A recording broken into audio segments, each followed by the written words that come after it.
Master, welcome back again to our channel. Panibagong araw, panibagong kabanata na naman ang pagsamasamahin natin ngayong araw na ito.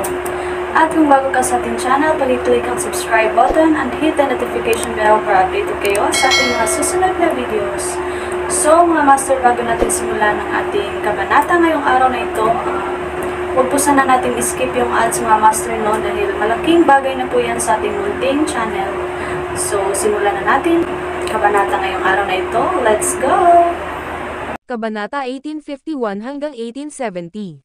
Kabanata 1851. Si Thea naman ay natulala sa revelasyon. Hindi niya akalain na magkakaroon ng ganito kalaking sikreto sa mundong ginagalawan nila. James, hindi itinatag ng lolo mo si Lothian para sa sarili niya. Naunawaan niya ang mga makabuluhang pagbabago, mangyayari sa Earth kapag nabuksan ang selyo. Lahat ng uri ng halaman at hayop ay magbabago bilang isang resulta. Bukod dito, ang Sealed Realm ay hindi lamang isang solong lugar. Marami sa kanila. May mga mabangis na hayop sa loob ng mga Sealed Realms na ito. Kapag nabuksan ang selyo, ang mga Sealed Realms na ito ay magsasama sa Earth. Ito ay tiyak na isang sakuna para sa mga tao sa lupa. Tayo, mga tao, ay kailangang magkaisa upang harapin ang hinaharap na sakuna. James, nais ng iyong lolo na magtatag ng isang nagkakaisang bansa na ligtas at mapayapa sa pagharap sa apocalypse na ito. Ito ang dahilan kung bakit tinulungan niyang patayin ang dragon 3 taon na ang nakakaraan ngunit hindi niya kinuha ang dragon essence para sa kanyang sarili. Nais niyang pagbutihin ang sama-samang lakas ng mga martial artist ni Saul. Totoo na noon pa man ay gusto na niyang maging hari. Gayunpaman, tiyak na hindi siya masamang tao. Dati kang Dragon King ng Southern Plains. Pinagmamasdan ko ang paglaki mo sa lahat ng mga taon na ito sa pag-asang balang araw, matutulungan mo ang iyong lolo sa pagsakop at pagkakaisa sa mundo sa pinakamaikling panahon na posible. Naging detalyado si Tyrese. Dati, tatanggi si James nang walang pag-aalinlangan. Gayunpaman, ang mga bagay ay iba na ngayon. Malapit nang magbago ang mundong alam nila. Ang kanilang mga kasalukuyang laban ay para lamang mapataas ang pagkakataon ng sangkatauhan na mabuhay sa hinaharap. Sandaling nag-isip si James at sinabing, "Tito, malapit nang ipanganak ang anak ko at baka wala na akong oras para tulungan ang lolo ko. Bigyan mo pa ako ng panahon para pag-isipan ito, at pag-uusapan natin muli ang bagay na ito pagkatapos maipanganak ang aking anak." "Ma'am, maglaan ng lahat ng oras na kailangan mong pag-isipan ito," sabi ni Tyrese. Pagkatapos, pinuntahan ni James si Zandra at tiningnan muli ang kalagayan nito. Sumulat si James ng ilang formula at hiniling kay Tyrese na kunin ang mga halamang gamot para i-decoct ang ilang gamot para kay Zandra. Ipinakita rin niya kay Tyrese kung paano gawin ang ataraxia. Ang ataraxia ay epektibo sa pagsugpo sa dugo ng 4 na banal na hayop. Pagkatapos niyang iwan ang mga bagay na ito, umalis na si James kasama si Thea. Pinag-iisipan ni James ang lahat ng natutunan niya habang nasa eroplano pabalik sa Kensington. Hinawakan ng mahigpit ni Thea ang kamay niya at nagtanong, "Honey, totoo ba ang sinasabi mo?" Bumalik si James sa realidad, tumango, at sinabing, "Ma'am, it's real." Pumitas ako ng ilang damo sa kabundukan at naglalaman ito ng Empyrean spiritual energy. Pagkaraan ng ilang oras, nagbunga ito. Ito ay dahil ang selyo ay bahagyang naalis, at ang Empyrean spiritual energy ay tumutulo sa lupa na naging sanhi ng pag-mutate ng ilang halaman. Gulat na ekspresyon ang suot ni Thea. Hindi siya makapaniwala. Gayunpaman, dahil siya ay isang martial artist, mas madali para sa kanya na tanggapin ang mga bagay na ito. Pagkatapos mag-isip tungkol dito, tinanong niya, "Ano ang susunod mong planong gawin?" Sumagot si James, "Hiniling sa akin ng omniscient deity na kontrolin si Saul. Gusto niyang magtayo ako ng mga moats at fortresses na makakalaban sa malalakas na halimaw sa hinaharap." Sa kabilang banda, hiniling sa akin ni Tyrese na tulungan ang prinsipe ng Orchid Mountain. Kung ganoon, saan ka nakahilig? Napatingin si Thea kay James. Nag-isip sandali si James at sinabing, "Kamakailan lang na-establish si Lothian. Ang mabilis na pagbuo nito ay hindi magiging madali." Sinabi rin ni Tyrese na magbubukas ang selyo sa loob ng 10 taon.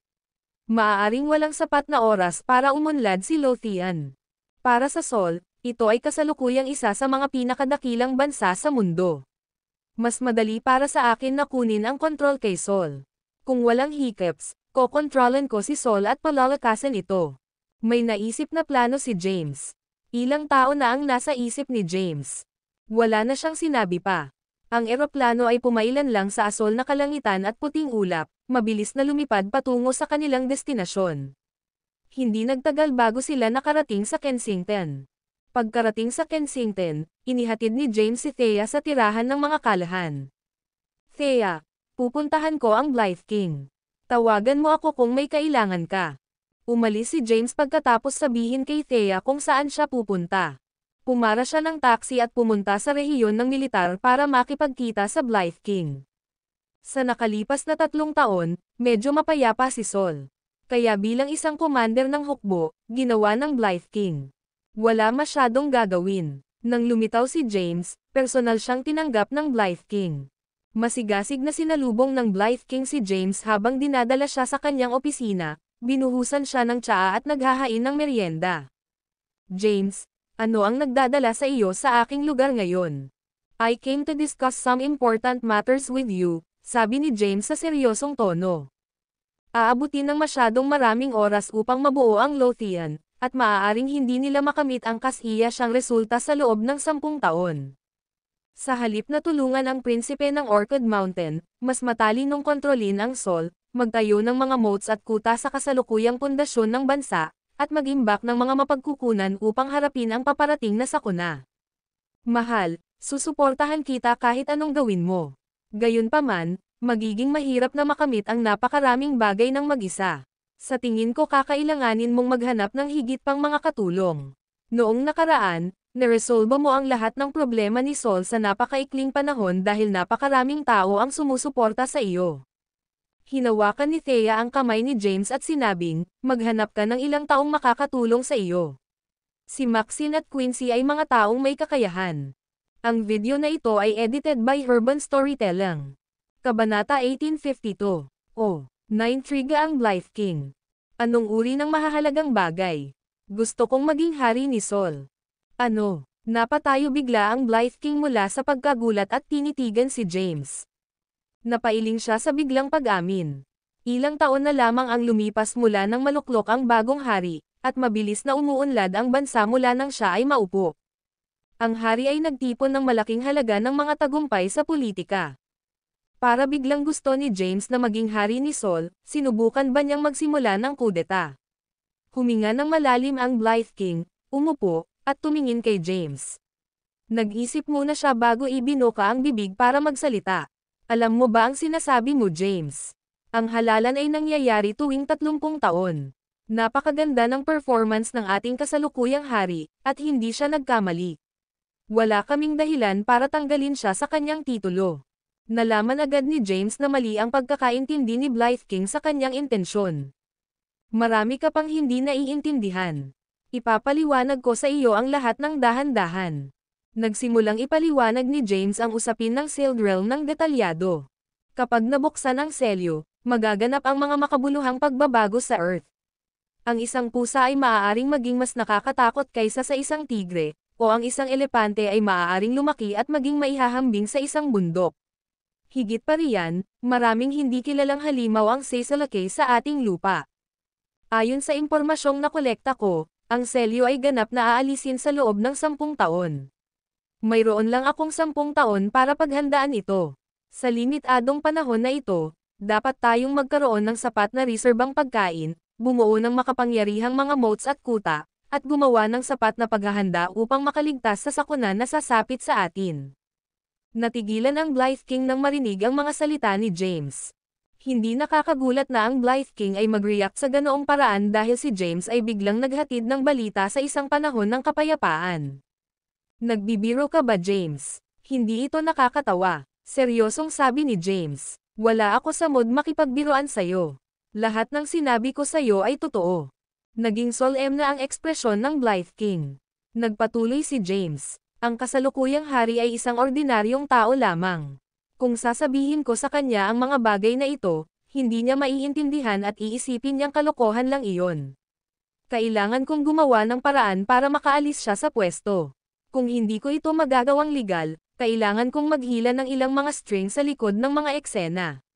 Worst come to worst, kailangan kong maglunsad ng pag-atake at puwersahang agawin ang kabisera.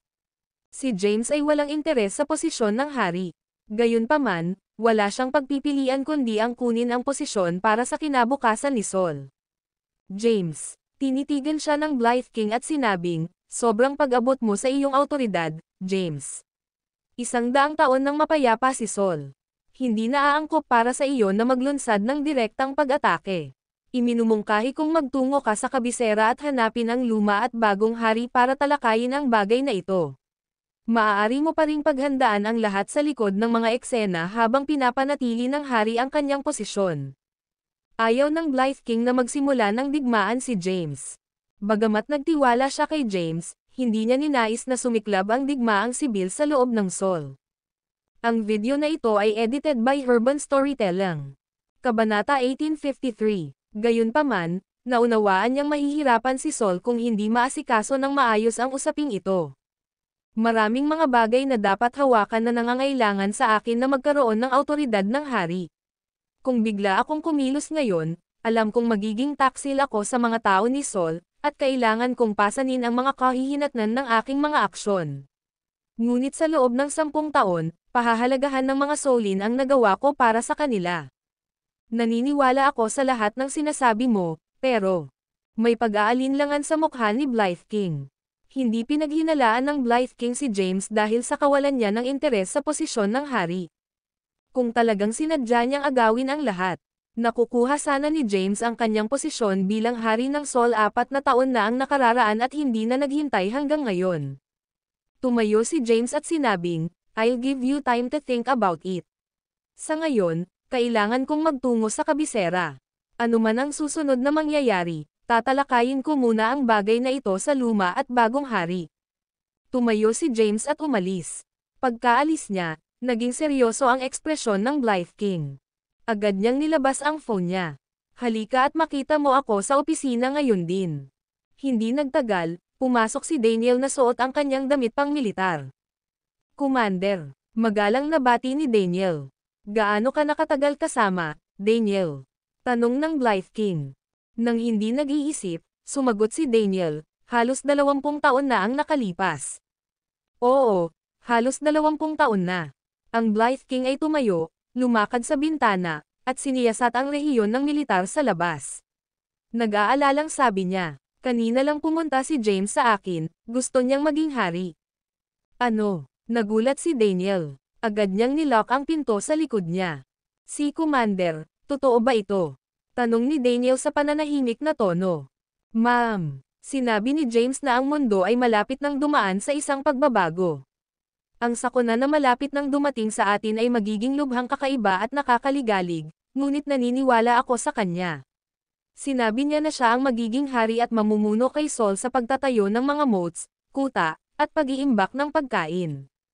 Binibigkas ng Blythe King ang mga pangako ni James. Sa tingin mo ba dapat ko siyang tulungan? O dapat ba akong tumanggi at lumayo sa kanya? Ang kanyang mga aksyon ay ituturing na pagtataksil. Ito ay isang armadong pag-atake laban sa bansa. Kung mabaigaw siya, tatanggihan siya ng libu-libong tao.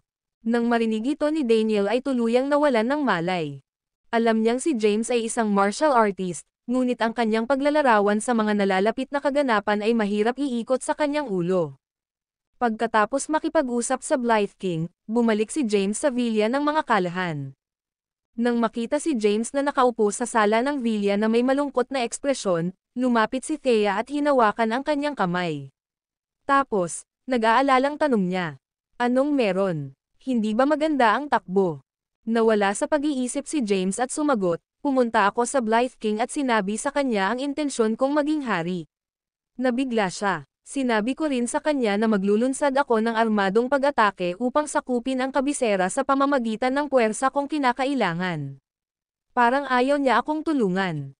Gayunpaman, hindi talaga mahalaga. Kahit hindi niya ako tulungan, sapat na para hindi siya makahadlang. Ayaw kong lumaban sa Western Border Army. Kung gayon, ano ang iyong susunod na hakbang? Napatingin si Thea kay James. Balak kong magtungo sa kabisera upang makita ang hari. Titingnan ko kung handa siyang isuko ang kanyang posisyon para sa mas malaking larawan. Kung hindi, wala akong magagawa kundi sundin ang aking backup plan. Tumango si Thea at sinabing, Ma'am. Alam kong hindi mo ito ginagawa dahil gusto mong maging hari ngunit iniisip mo lang ang mga tao ng Sol. Sa totoo lang, James Side Pitong ay talagang ayaw maglunsad ng pag-atake kay Sol, ngunit kung hindi ako gagawa ng isang bagay pagkatapos malaman ang tungkol sa lahat ng bagay na ito na mangyayari, ang mga tao ng Sol ay haharap sa mas matitinding labanan sa hinaharap. Kung nagkataon, mabaigo akong sakupin ang kabisera sa pamamagitan ng puwersa, kung gayon wala akong magagawa kundi bumalik sa Southern Plains at gamitin ang Dragonville bilang aking base, dahan-daang lumalawak sa ibang mga lupain. 10 taon ay sapat na para makamit ko ang maraming bagay.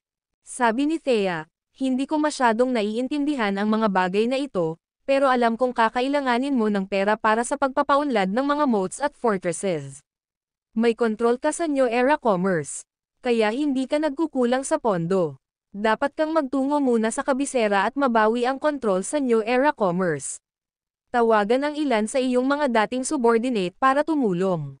Hindi dapat maging napakahirap para sa iyo na makamit kung ano ang iyong pinaplano tulad nito. Ang video na ito ay edited by Herban Storytelling. Kabanata 1854. Dati, gusto lang niyang mamuhay ng matiwasay kasama si James. Tinupad din ni James ang kanyang pangako at namuhay ng hiwalay sa kanya sa loob ng 3 taon. Dahil natupad na ang pangarap niyang magkaroon ng simpleng buhay, ayaw niyang hamarang sa daan ni James noong una, binalak nitong tumungo kaagad sa kabisera. Gayunpaman, manggang-anak na si Thea, at wala siyang ideya kung kailan siya babalik mula sa kabisera. Sa huli, nagpasya siyang manatili sa Kensington kasama si Thea at magsisimula na lamang gumawa ng mga plano pagkatapos maipanganak ang kanilang anak. Kaya, hindi siya umalis papuntang capital at nanatili sa villa ng Callahan sa Kensington. Sasamahan niya si Thea na mamili ng maternity at baby supplies. Mahigit kalahating buwan na ang lumipas sa isang kisap mata. Isang gabi, nakatanggap si James ng tawag sa telepono habang namamasyal sa bakuran. Nilabas niya ang phone niya at nakitang si Thea ang tumatawag. Honey, masakit ang tiyan ko. Matapos sagutin ang telepono, narinig niya ang masakit na boses ni Thea na umiiyak. Ibinaba ni James ang telepono nang walang sabi-sabi at mabilis na tumakbo papasok sa villa at umakyat sa hagdan. Napaupo si Thea sa kama, hawak ang tiyan sa sakit. Lumapit si James sa pagdating niya, ay nalalayan siya, at nagtanong, anong problema? Malapit ka na bang manggang-anak? Isa sa tingin ko. Bahagyang inangat ni Thea ang ulo at tumingin kay James habang nakangisi, bilisan mo, ihanda mo na ang mga gamit. Kailangan kong pumunta sa ospital. Sige, nagmamadaling naghanda si James para sa pagpasok ni Thea. Pagkatapos, tinulungan niya si Thea pababa. Marami sa mga Callahan ang natipon sa sala. Nang makitang tinutulungan ni James si Thea sa pagbaba, mabilis na tumayo si Gladys at nag-aalalang nagtanong, what's wrong? Thea, manggang-anak ka na ba? Labis na sakit ang naramdaman ni Thea kaya napaluha siya at hindi nakasagot. Sagot ni James, oo, mukhang manggang-anak na siya. Haha, ang ganda. Agad namang tumayo si Lex. Excited ding tumayo ang ibang kapamilya. Iginiya ni James si Thea palabas at nagmaneho papunta sa ospital. Pagdating sa ospital, sinuri ng mga doktor si Thea, pinapirma si James ng ilang mga dokumento, at inihatid si Thea sa delivery room. Sa labas ng silid, matiyagang naghihintay sina James at ang mga Callahan. Nag-aalala si James kay Thea. Naglakad siya palabas ng delivery room na puno ng pag-aalala. Pagkaraan ng 2 oras, lumabas ang isang nurse, tinanggal ang kanyang maskara, at nakangiting nagsabi, congratulations. Ito ay isang sanggol na babae. Siya ay tumitimbang ng 3.5 kilo. Haha, tatay na ako ngayon. Tuwang-tuwa si James. Matapos maipanganak ni Thea ang kanilang anak, nanatili siya sa delivery room ng 1 oras para sa pagmamasid. Nang maglaon, ipinadala siya sa isang VIP ward. Sa loob ng ward, patuloy na nakatitig si James sa sanggol na nakahiga sa loob ng crib. Bahagyang mapatla ang kanyang balat, at mukhang kaibig-ibig kahit nakapikit. Gusto siyang yakapin ni James ngunit natatakot siyang masaktan. Napatingin siya kay Thea na nakahiga sa hospital bed.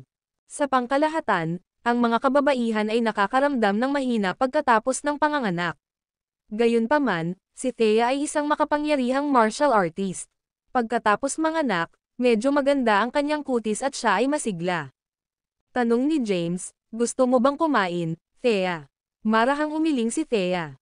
Medyo nahihirapan siyang bumangon at tinitigan ang bagong silang na sanggol sa kunan na may masaya at nasisiyahang ngiti. Binuhat ni Gladys ang sanggol, ibinigay kay Thea, at mariing sinabi.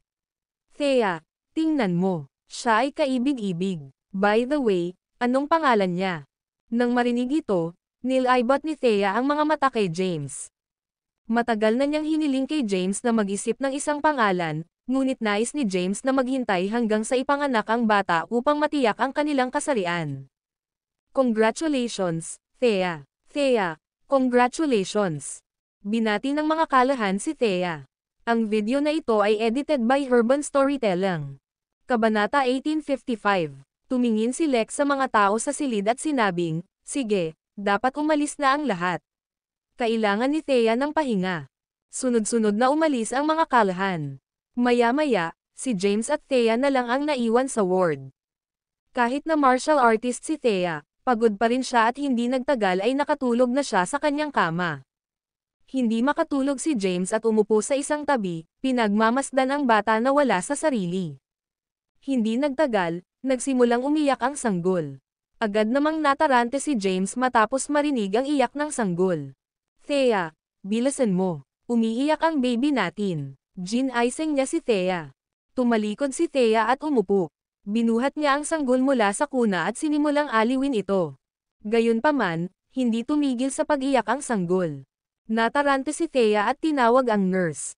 Hindi nagtagal, isang nurse ang pumasok sa loob ng ward at sinabi sa kanila na ang sanggol ay gutom. Pagkatapos, tinuruan niya si Thea kung paano pasusuhin ang sanggol. Matapos ang ilang mga sakuna, sa wakas ay nabusog ang sanggol at nakatulog. Sa puntong iyon ay hindi na nakaramdam ng antok si Thea. Sumandal siya sa kama at nagtanong, Honey, ano ang ipapangalan natin sa anak natin? Ha? Nagulat si James sa tanong at sumagot, 1 hanggang 1 haven't come up with something yet.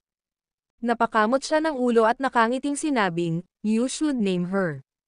Napaisip si Thea saglit. Bago isilang ang bata, marami na siyang naisip na pangalan para sa parehong kasarian. Paano si Winnie Caden? Ito ay simple at matamis. Ma'am, it's up to you, nakangiting sagot ni James. Sa tuwa, ngumisi si Thea at humikab. Pagkatapos, sinabi niya, nakaramdam ako ng antok muli. Babantayan mo siya, magpapahinga pa ako ng kaunti. Pagkasabi nun ay nahiga na ulit siya sa kama. Umupo si James sa tabi ng kama at binantayan ang kanyang sanggol. Isang ngiti ang nabuo sa kanyang mukha, at naramdaman niyang napilitang kurutin ng marahan ang mukha ni Winnie. Lumipas ang gabi ng tahimik. Kinabukasan, nagdala ng almusal ang staff ng ospital sa ward ni Thea. Pagkatapos mag-almusal nina James at Thea, sabay silang umupo at nagkwentuhan. Habang nag-uusap sila, ang telebisyon sa ward ay nagbo-broadcast ng balita. Ang aming istasyon ng balita ay nakakuha lamang ng mga ulat na ang isang mabangis na hayop mula sa Mount Gilead ay gumagala. Mula sa tirahan nito at inatake ang isang maliit na nayon na naging sanhi ng kalunos-lunos na pagkamatay ng daan-daang mga taga-nayon 3:00 ng madaling araw. Manatiling nakatutok para sa higit pang mga update sa kakilakilabot na pangyayaring ito, malalim ang usapan nina James at Thea nang bigla nilang marinig ang balita. Tanong ni Thea, anong nangyari? Bakit biglang gumala ang isang halimaw sa labas ng bundok? Kaya bigla, umiling si James at sinabing, hindi ko alam. Agad niyang kinuha ang kanyang telepono at naghanap ng mga balitang nauugnay sa hitsura ng halimaw na ito. Ang balita ng malagim na pagkamatay ng daan-daang tao sa isang maliit na nayon malapit sa Mount. Naging viral online si Gerald Jerd. May mga satellite images pa ng insidente na kumakalat. Sa kasamaang palad, ang mga larawan ay masyadong malabo. Agad na tinawag ni James ang Blythe King. Blythe King, narinig mo ba ang tungkol sa insidente sa Mount Gilead? Oo, alam ko, sagot ng Blythe King kay James. Sinabi ni James, ipadala ka agad sa akin ang satellite footage ng pag-aalsa ng hayop. Sige, binaba ng Blythe King ang telepono. Hindi nagtagal, nakatanggap si James ng isang video. Ito ay video footage na nakunan ng mga satellite.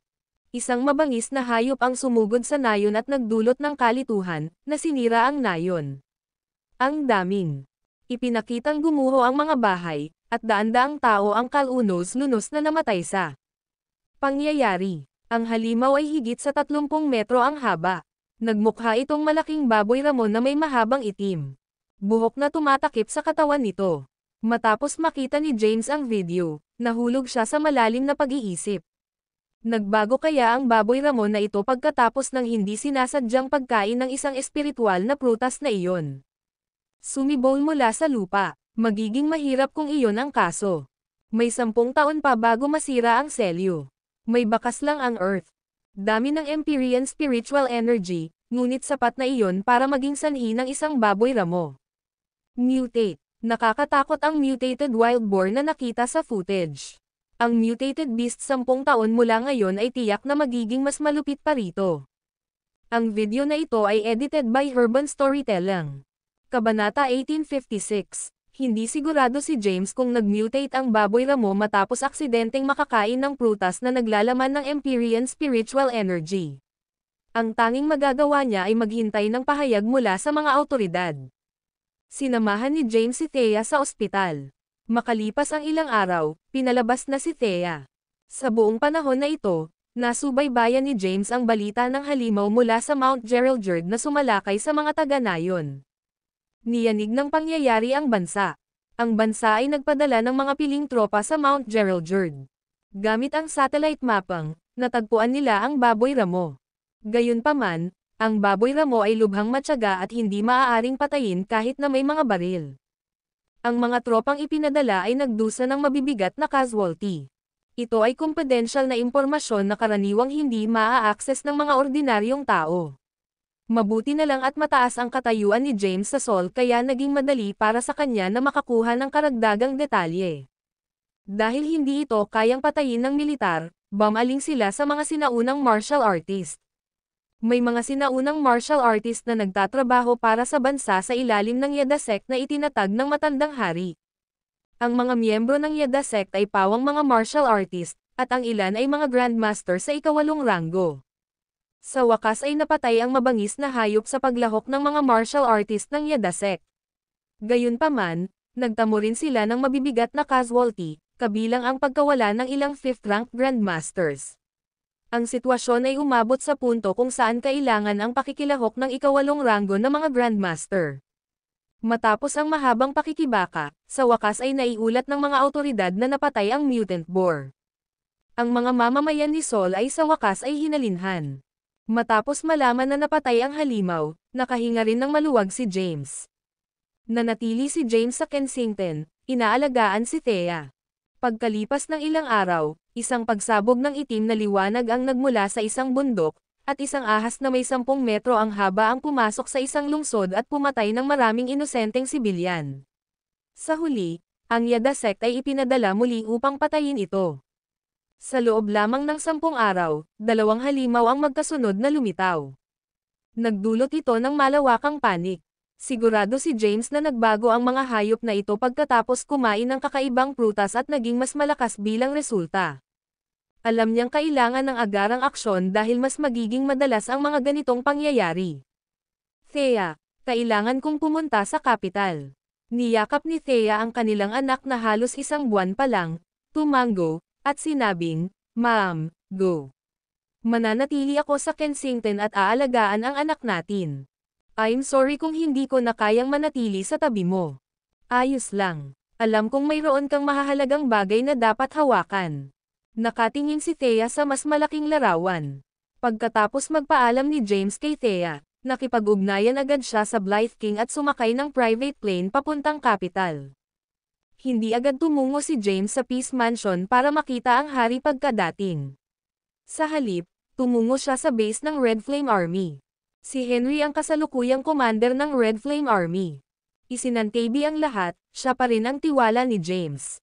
Nakasuot si Henry ng robe ng Red Army at umupo sa opisina ng Emperor sa loob ng base ng Red Flame Army. May pagmamalaki at malakas na hangin sa kanya ngunit binati pa rin niya si James ng buong paggalang. James, ano ang nagdadala sa iyo sa kapital? Henry, gaano ka kalakas ngayon? Tanong ni James. Nakangiting sagot ni Henry. Inubos ko ang dugo at diwa ng dragon. Ang aking lakas ay bumuti ng mabilis sa nakalipas na 3 taon. Naabot ko na ang ika-8 ranggo at umakyat sa ika-3 hagdan ng Skyward Stairway. Ang Dragon's Essence ay gumawa ng hindi mabilang na malalakas na martial artist. 3 taon na ang nakararaan, katatapos lang nilinang ni Henry ang kanyang true energy at isa siyang first-rank Grandmaster. Sa loob lamang ng 3 taon, naabot niya ang ika-8 ranggo at umakyat sa Skyward Stairway's 3rd stair. Kapansin-pansin ang kanyang pag-unlad. Ma'am, magandang trabaho. Ang video na ito ay edited by Urban Storytelling. Kabanata 1857. Papuri sa kanya ni James. Kaagad pagkatapos, naging seryoso ang kanyang boses. Alam mo ang tungkol sa kamakailang balita tungkol sa isang baboy ramon na umatake sa isang nayon, na sinundan ng isang malaking ahas na pumasok sa isang moat makalipas ang ilang araw, tama ba? Tumango si Henry. Oo naman. Paano nabubuhay ang gayong dambuhalang baboy ramo at ahas? Isinasaalang-alang na mayroon silang true energy, sigurado akong hindi sila mga regular na hayop. Nakakatakot. Sinabi ni James, sa totoo lang, ito ay mga hayop na nag-mutate. Naka-mutate. Natigilan si Henry. Ipinaliwanag ni James ang tungkol sa pagtagas ng Empyrean spiritual energy mula sa Sealed Realm. Seryoso ka ba? Malungkot na sinabi ni Henry. Kung totoo ito, ang kaguluhan ba ay sasapit sa ating Earth? Tumango si James at sinabing, oo. Ito ay ganap na totoo. Pumunta ako sa iyo upang pag-usapan ang bagay na ito. May 10 taon pa bago tuluyang mabuksan ang selyo.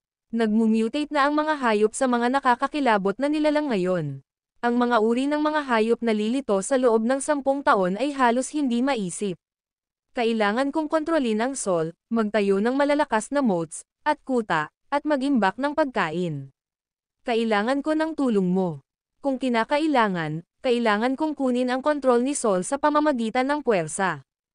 Agad na umayos si Henry at seryosong sabi, susunod ako sa utos mo. Kapag binigay mo na sa akin, palibutan ng Red Flame Army ang kapital sa isang iglap. Kinaway-kaway ni James ang kanyang kamay at sinabing, there's no rush. Bibisitahin ko ang hari at pag-usapan muna ang isang plano sa kanya.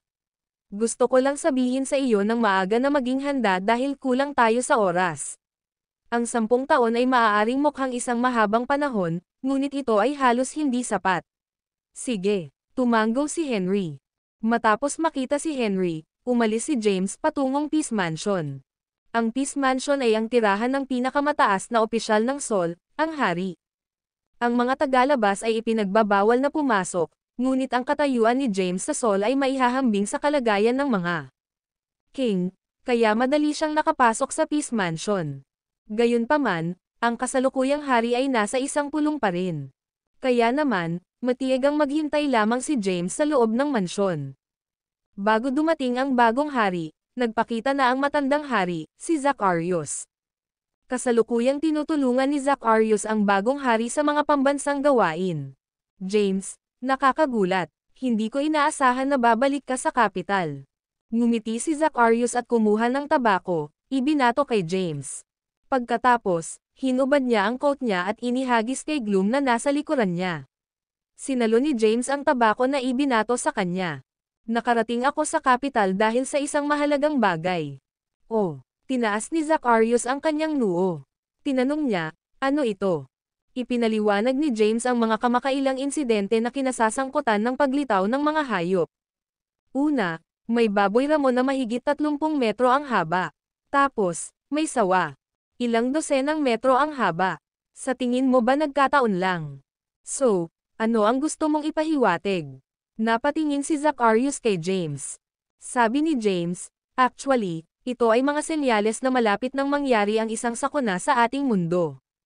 Sasabihin ko sa iyo ang lahat ng nalalaman ko tungkol dito. Karamihan sa lupain ng ating daigdig ay talagang natatakan na. Gayunpaman, ang selyo ay lumuwag, at malapit na itong mabawi ang espiritual na enerhiya. Inihayag niya ang katotohanan tungkol sa Sealed Realm. Anong biro? Nakangiting sabi ni Zacharias, "Are you make things up, James? We live in a age of agham. Mayroon bang anumang siyentipikong batayan para sa Sealed Realm o spiritual energy na nilalang na ito? Pinakawalan. Tama na yang kalokohan mo. Dapat kang bumalik at mamuhay sa iyong buhay." Si Zacharias ay hindi kumbinsido sa mga salita ni James. Kumunat ang noo ni James. Hindi pa siya nakakarating sa bahaging kailangang palitan ang agos. Hari, nagsalubong ang kanyang mga kilay habang nakatingin sa hari, na nagsasabing, "Magkakilala na tayo. Sa loob ng maraming taon, at dapat mong maunawaan kung anong uri ako ng tao. Wala akong interes.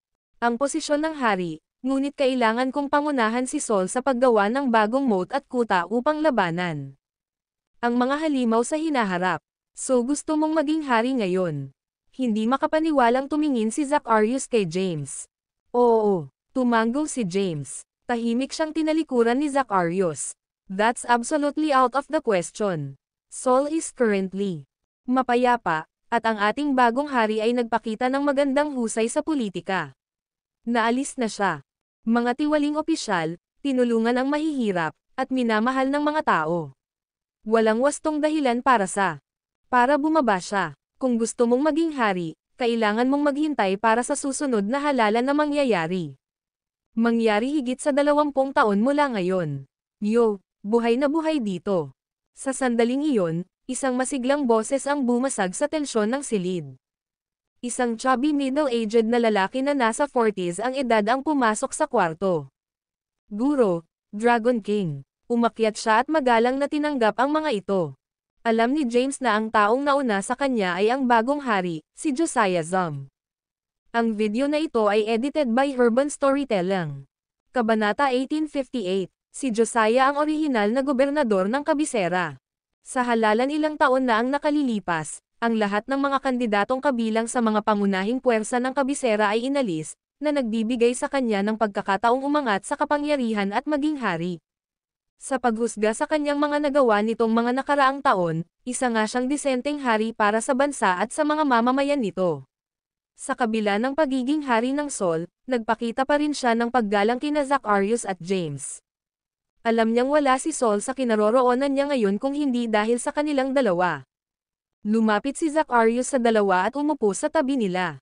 Tumingin siya kay James, nakangiting sabi, "Dragon King, what a rare visitor. Napakatagal na mula noong huli kang bumisita sa Kapayapaan Mansion. Ano ang nagdadala sa iyo dito? May problema ba?" "Gusto kong maging hari." Natigilan si Josiah. Binigyan niya ng nagtatakang tingin si Zacharias. Pinaikit ni Zacharias ang kanyang mga mata. Hindi siya naniwala kay James. Mula sa kanyang pananaw, hinanggad lamang ni James ang posisyon ng hari. "James, hindi mangyayari yon, nasabi ko na sayo. Kung gusto mong maging hari, kailangan mong maghintay para sa susunod na halalan sa loob ng mahigit 20 taon. Nanatili si Zacharias sa kanyang mga salita. "Nasabi ko na ang kailangan ko. Bibigyan kita ng 2 araw para pag-isipan ito." Binibigkas ni James ang kanyang piraso, tumalikod, at umalis. Pagkaalis niya, nagtanong si Josiah, "Ano ang nangyayari, Mr. Thibaut?" Ikinwento ni Zacharias ang mga sinabi ni James kanina. Gulat na tanong ni Josiah, "Ano? Totoo ba ito?" "Siyempre, hindi."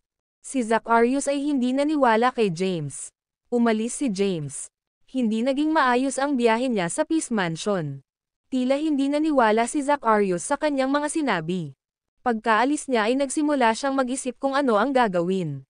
Kailangan ba talagang pilitin na kontrolin ang Kabisera? Hindi niya ginustong umabot sa ganito. Gayunpaman, kung ang hari ay ayaw bumaba sa pwesto, wala siyang pagpipilian kundi gawin ito. Makalipas ang 3 araw, bumisita si James sa Peace Mansion sa gabi. Ang 2 tao na may pinakamataas na awtoridad sa lupain ay nakaupo ng magkasama, nagmamasid. Maingat si James. Desperado silang hinimok ni James, "Hindi ba ninyo naiintindihan ang kalubhaan ng bagay na ito? Ubos na ang oras. Sa hinaharap, marami pang mutated beast. Ang ating mundo ay haharap sa isang apocalypse, at ang Earth ay magbabago ng malaki. Ang mga halimaw at mga hayop ay aagawin ang lupain. Ang ating mga tao ay nasa isang kritikal na sitwasyon. Tahimik na tumingin sina Zacharias at Josiah kay James. Maraming sinabi si James sa pagsisikap na akitin sila. Gayunpaman, pareho silang hindi kumbinsido. Huminga ng malalim si James. James, biglang nagsalita si Zacharias. Napatingin sa kanya si James. Sabi ni Zacharias, hindi ka panipaniwala ang sinasabi mo. Kung gagamitin natin itong dahilan para tanggalin ang kasalukuyang hari sa kanyang posisyon, paano mo ito ipapaliwanag sa ating mga mamamayan? Sabihin nating naniniwala ako sa iyo sa ngayon, paano kung bumalik ka sa Southern Plains at gumamit Dragonville bilang iyong pundasyon upang itayo ang iyong mga moats, fortress, at stockpile resources? Tinangka ni Zacharias na makipagkompromiso. Ang Dragonville ay nabuo ng daan-daang moats na ibinigay sa Sol ng kanilang mga kaaway bilang mga pamayanan matapos matalo sa nakaraang digmaan. Ang mga moat na ito ay bahagi na ngayon ng teritoryo ni Sol. Si James ay ang Dragon King ng Southern Plains at ang may-ari ng lupaing ito. Kaya may ganap siyang kontrol dito. Ang bansa ay magbibigay sa iyo ng sapat na suporta. Ibibigay namin sa iyo ang lahat ng kailangan mo, kabilang ang pera o human resources. Ano sabi mo? Maaari ka pang magdeklare ng kalayaan at magtatag ng sarili mong bansa. Mungkahi ni Zacharias, malalim niyang pinag-iisipan ang bagay na ito nitong mga nakaraang araw. Ang video na ito ay edited by Urban Storytelling. Kabanata 1859. Kinokontrol niya ang Yada Sect, na may mga sinaunang martial artist bilang mga miyembro nito. Kaya naman, alam din niya ang tungkol sa mga pangyayaring kinasasangkutan ng mga hayop. Ang paliwanag ni James tungkol sa mutation ng hayop ay bahagyang nakakumbinsi sa kanya. Gayunpaman, hindi pa rin nararapat na isuko ang bagong hari. Nagpatuloy si Zacharias, mayroon pang 10 taon, na dapat ay sapat na oras para maghanda. Ang internasyonal na sitwasyon ay medyo magulo ngayon. Maraming mga bagong bansa ang lumitaw, at ang kaharian ng Merania ay binabantayan ng mabuti si Sol. Kung bumaba ang kasalukuyang hari, sasamantalahin ni Merania ang pagkakataon at magdudulot ng kaguluhan. Sana maintindihan mo. Nang marinig ito, napaisip si James. Ang Dragonville ay may malawak na lupain, karamihan sa mga ito ay malalalim na kagubatan. Madaling paunlarin ang mga lupaing ito at magtayo ng bagong moat at kuta. Tumutok sa pananakop. Muling nagsalita si Zacharias. Tumingin siya kay James at sinabing, sa ngayon, sinusubukan ng bawat bansa na agawin ang mga mapagkukunan at lupain ng mga bansa sa ating mga hangganan. Dapat kang bumalik sa Southern Plains at ideklara ang kalayaan ng Dragonville. Bumuo ng isang bagong bansa at sakupin ang maliliit na bansa sa mga hangganan upang palawakin ang lupain ng iyong bansa. Naisip ito ni James kanina. Ang mas maraming lugar na mayroon siya, mas malaki ang maaari niyang itayo ang kanyang moat. Sa hinaharap, ito ay magpapahintulot sa kanya na mapaunlakan ang higit pang mga tao kapag dumating ang apocalypse. Bibigyan kita ng mga armas, teknolohiya, at mga tao para madali mong maitatag ang iyong bansa. Oras na para ibagsak natin ang kaharian ng Merania. Ngumiti si Zacharias ng may ambisyon. Humalaklak si James. Sige, pagkatapos, pupunta kami sa iyong mungkahi. Gayunpaman, kailangan kong isama ang commander ng Red Flame Army at ang Blythe King sa Southern Plains. Ngumiti si Zacharias at sinabi, nangako na ako na ibibigay ko sa iyo ang anumang gusto mo. Kung sino man ang kailangan mo, huwag mag-atubiling dalhin sila sa iyo. Nang marinig ito ni James ay nakahinga ng maluwag. Tumalikod siya at umalis. Pagkaalis, same time na nagtanong si Josiah, Mr. Thibaut, dapat ba talaga nating hayaan siyang magpatuloy sa kanyang walang katuturang plano? Walang magawang sinabi ni Zacharias, wala tayong pagpipilian. Malamang na tama si James at nakatanggap ako ng balita na may plano si James na maglunsad ng armadong pag-atake para sa pilitang makuha ang kapital. Bagamat nawala siya ng ilang taon, hawak pa rin niya ang nakakatakot na kapangyarihan sa kabisera. Ang emperador ay kanyang dating subordinate. Ang New Era Commerce na kumokontrol sa ekonomiya ni Sol ay itinatag din niya. Hindi lang iyon, siya ang Dragon King ng Southern Plains at kinokontrol ang Black Dragon Army ng milyon-milyong sundalo. Siya at ang Blythe King ay malapit na magkaibigan din. Ang Centurion of the North, Mr. Walker, ay asawa ng emperador. Kung susubukan niyang kunin ang kapital sa pamamagitan ng puwersa, ano ang ibig sabihin na kailangan nating labanan siya? Sabi ni Zacharias na may pagbibitiw. Napilitan siyang pumili. Ang desisyon niya ay dahil nagsimula siyang maniwala kay James at gusto niyang bigyan siya ng pagkakataon na maisakatuparan ang kanyang plano. Ang isa pang dahilan ay upang suportahan si James sa paggawa ng gulo. Kaya noon pa man ako ay nagsusulong para sa kapayapaan, ngunit kung ang Southern Plains, Dragonville ay nagdeklara ng kalayaan, anuman ang gawin nito sa hinaharap ay walang kinalaman kay Saul. Hindi ka ba nag-aalala na baka subukan ni James na sakupin si Saul pagkatapos na lumaki ang Dragonville sa kapangyarihan?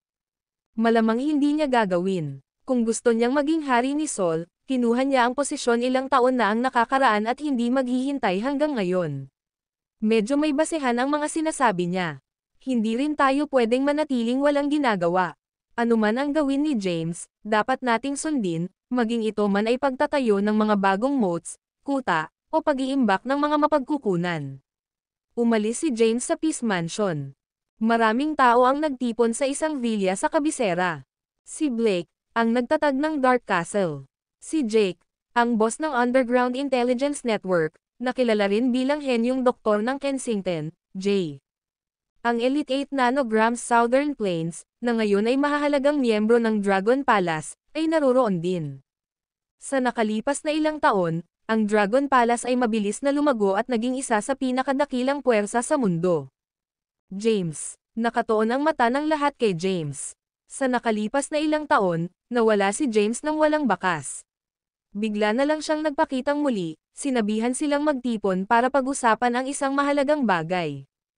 Tumingin si Blake kay James at nagtanong, "Anong nangyayari, James? Ganyan ba talaga kahalaga ang bagay na ito?" Panipi. "Ma'am, ito ang pinakamahalaga."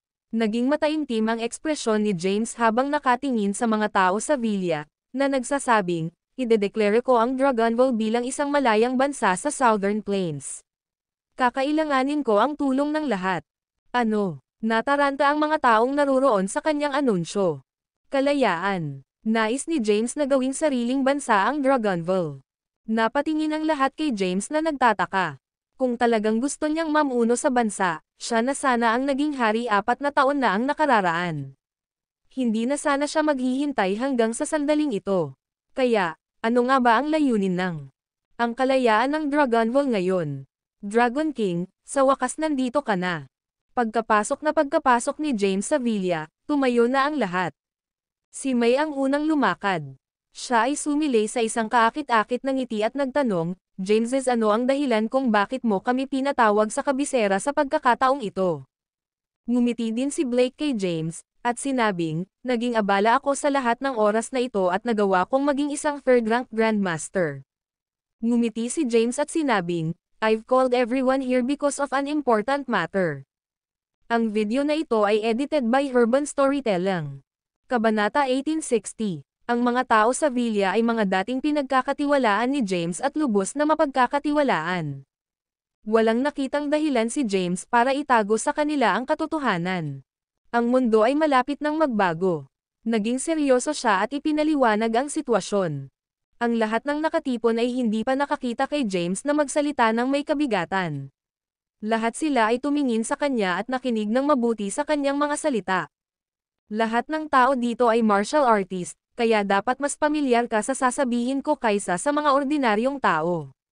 Sa susunod na 10 taon, ang kapaligiran ng lupa ay masisira. Isang selyo sa ibang kaharian ang mabubuksan, at ang Empyrean spiritual energy ay dadaloy pabalik sa lupa. Magreresulta ito sa hindi mabilang na mga halimaw at hayop na nilikha. Ipinaliwanag ni James ng detalyado ang selyo ng lupa. "Ano? Nagbibiro ka ba, James? May kaugnayan ba dito ang mga insidente ng baboy ramo at ahas noong nakaraan? Kung ito ang kaso, matatapos na ba ang ating mundo?" Halos hindi makapaniwala ang lahat sa sinabi ni James. Hindi nila nais na pagdudahan ito, ngunit ang kwento ay tila hindi malamang at katawa-tawa. "Seryoso talaga ako. Napag-usapan ko na ito sa bago at lumang mga hari. Babalik ako sa Southern Plains, idedeklara ang kalayaan nito, at magtatayo ng sarili kong bansa. Gamit ang Dragonval ng Southern Plain bilang pundasyon nito, sasakupan ko ang ilang maliliit na bansa sa paligid ng lugar at bubuo ng isang bansa. Doon, magtatayo ako ng mga moats, at mga kuta, mga rasyon sa pag-iimbak, at maghahanda para sa apocalypse na mangyayari sa loob ng 10 taon. Ipinaliwanag ni James ang kanyang plano. Nagpalitan ng seryosong tingin ang lahat. Ito ay panahon ng kapayapaan, ngunit sinabihan sila na isang apocalypse ang malapit ng mangyari. Ito ay hindi nakakagulat na ang balita ay tila lubhang nakakaalarma. "I'll follow you, James," si Blake ang unang sumagot sa deklarasyon ni James. "Susunod din ako sa utos mo. Ibigay mo sa amin ang order mo, James. Gagawin namin ang lahat ng kailangan mo sa amin." Nagsalita din ang Elite 8, ngayon ang pangunahing miyembro na namamahala sa Dragon Palace. Sabi ni Jake, "Matanda na ako, pero handa akong tumulong sa tuwing kailangan mo ako." "Sige." Agad na sinabi ni James, "Una, kailangan ko ng Dragon Palace na itigil at bawiin kaagad ang lahat ng aktibidad sa ibang bansa. Dalhin ang lahat ng iyong pondo sa Southern Plains." Nagsimula siyang mag-delegate ng mga order. Pagkatapos makipagpulong sa kanyang personal na task force, lumabas si James upang makita muli si Henry. Hiniling niya kay Henry na magbitiw sa kanyang posisyon bilang commander ng Red Flame Army at bumalik sa Southern Plains upang pangasiwaan ang sitwasyon. Matapos malutas ang mga bagay sa kabisera, bumalik si James sa Kensington.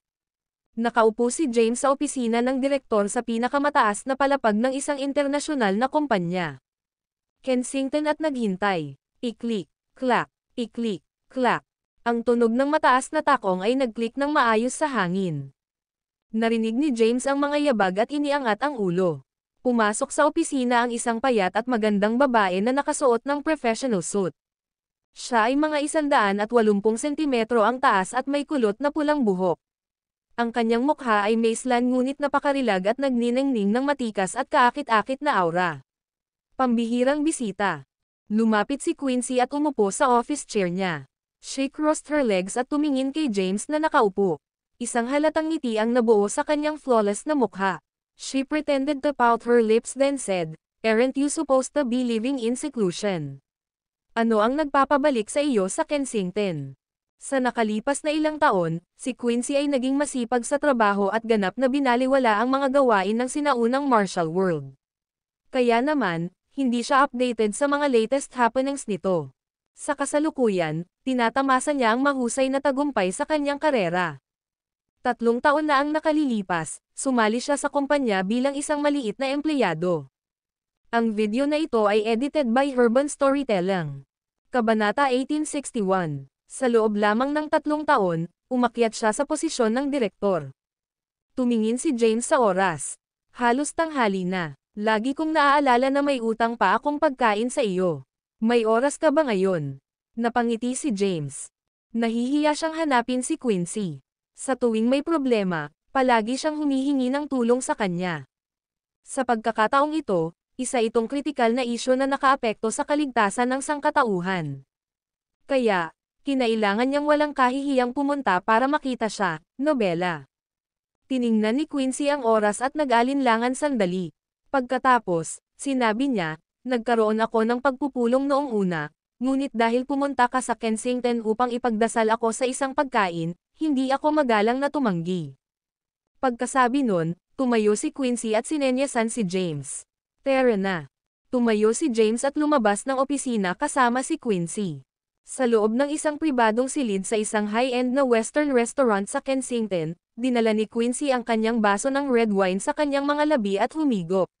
"Sige na, sabihin mo sa akin kung ano ang nangyayari." "Wala lang. Pumunta lang ako dito para maabutan ka. Sa tingin mo ba hindi kita nakikita? Kung wala ka talagang sasabihin sa akin, then I'll take my leave." Napangiti ng mahina si Quincy at tatayo na sana. Agad siyang pinigilan ni James at sinabing, "Mayroon akong maliit na pabor na kailangan ko mula sa iyo." Humigop muli ng alak si Quincy at tumingin kay James, naghihintay na magpatuloy ito. Sabi ni James, "Plano kong bumalik sa lipunan. Babalik ako sa Kensington at idedeklara ang kalayaan ng Dragonval. Magtatayo ako ng sarili kong bansa. Ano? Napatayo si Quincy sa gulat. Huwag kang magtaka. Umupo ka lang at makinig. Umupo si Quincy, tinitigan si James ng may pag-aalinlangan, at nagtanong, nagbibiro ka ba? Mukha ba akong nagbibiro sa iyo? Ang mga bagay ay hindi maganda ngayon, kaya bakit bigla mong idineklara ang kalayaan ng Dragonville? Ang ating mundo ay nagbabago. Naging seryoso ang ekspresyon ni James. Agad niyang ipinaliwanag ang lahat tungkol sa Sealed Realm at sa kanyang plano pagkatapos ideklara ang kalayaan ng Dragonville. Pinakinggan siyang mabuti ni Quincy. Ang kwento ni James ay diretso sa isang sci-fi novel. Magiging kawili-wiling kwento kung ginawa niya itong isang libro. Gayunpaman, ang seryosong ekspresyon ni James ay tila hindi nagbibiro lamang. Matalino siyang babae, kaya hindi siya nagtanong tungkol sa nangyari. Sa halip, dumiretso siya sa punto. Anong kailangan mong gawin ko? Sabi ni James, kailangan kong mabawi mo ang kontrol sa New Era Commerce. Nang hindi nasaktan ang ekonomiya ni Sol, kailangan mong maglipat ng angkop na halaga sa Southern Plains. Kailangan kong paunlarin ang Southern Plains ng mabilis hanggat kaya ko. Kailangan ko ang Dragonville na ganap na mabago sa loob ng 10 taon. Sa pamamagitan ng 10 taon, kailangan kong bumuo ng isang bagong bansa upang ang mga Solin ay magkaroon ng sukatan ng seguridad sa hinaharap. Napakalimitado ng oras, kaya kakailanganin ko ng tulong mula sa pinakamaraming tao hanggat maaari kong makuha. Hindi sapat ang pera lang. Kakailanganin ko rin ang mga profesional tulad ng mga arkitekto at iba pa. Nang marinig ang sinabi ni James, walang pag-aalinlangan na tumango si Quincy. Sige, pasok ako. Nakahinga ng maluwag si James matapos pumayag si Quincy na tumulong. By the way, kumusta na kayo ni Thea?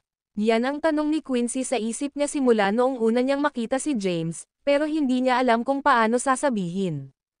Na-curious siya sa relasyon ni James at Thea. Magaling kami. Kakapanganak lang ni Thea, ani James.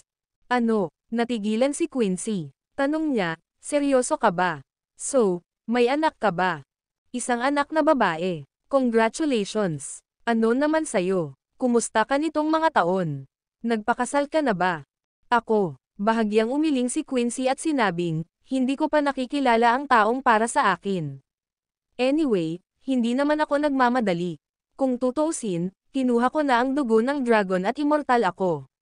Matagal pa ako, kaya siguradong makakahanap ako ng angkop. Ang video na ito ay edited by Urban Storytelling. Kabanata 1862. Si Quincy ay isang maganda at charismatic na babae, na napakahusay ding magbot. Hindi mabilang na manliligaw ang lumapit sa kanya sa nakalipas na 3 taon. Gayunpaman, tinanggihan niya silang lahat. Mayroon na siyang lalaki sa kanyang puso, at imposibleng palitan ito. Sa kaibuturan niya, alam niyang halos walang pagkakataon na magkasama sila ni James sa buhay na ito. Saglit na nagkwentuhan ang dalawa. Mabilis na ginawa ni James ang desisyon at marami pa siyang dapat ayusin. Kaya naman, pagkatapos magmadaling matapos ang tanghalian, nagpaalam siya kay Quincy. Bumalik si Quincy sa kanyang kumpanya at nagsimulang maghain ng kanyang pagbibitiw. Pagkatapos noon, naghanda siyang magtungo sa capital para mabawi ang kontrol sa New Era Commerce. Samantala, pumunta si James sa Blythe King upang ipaliwanag ang kanyang bagong plano. Blythe King, kailangan ko ng mamamahala sa Southern Plains ngayon. Ang taong ito ay dapat magkaroon ng malaking prestihiyo. Bilang isang commander, ikaw ay isang napakaangkop na kandidato. Napag-usapan ko na rin ang bagay na ito sa luma at bagong hari. Pareho silang sumusuporta sa ideyang ito. Pinayagan nila akong kunin ang sinumang tao na kailangan ko kay Sol. Nagsimulang magmuni-muni ang Blythe King. Hindi niya inaasahan na maaayos ni James ang lahat ng ganoon kabilis.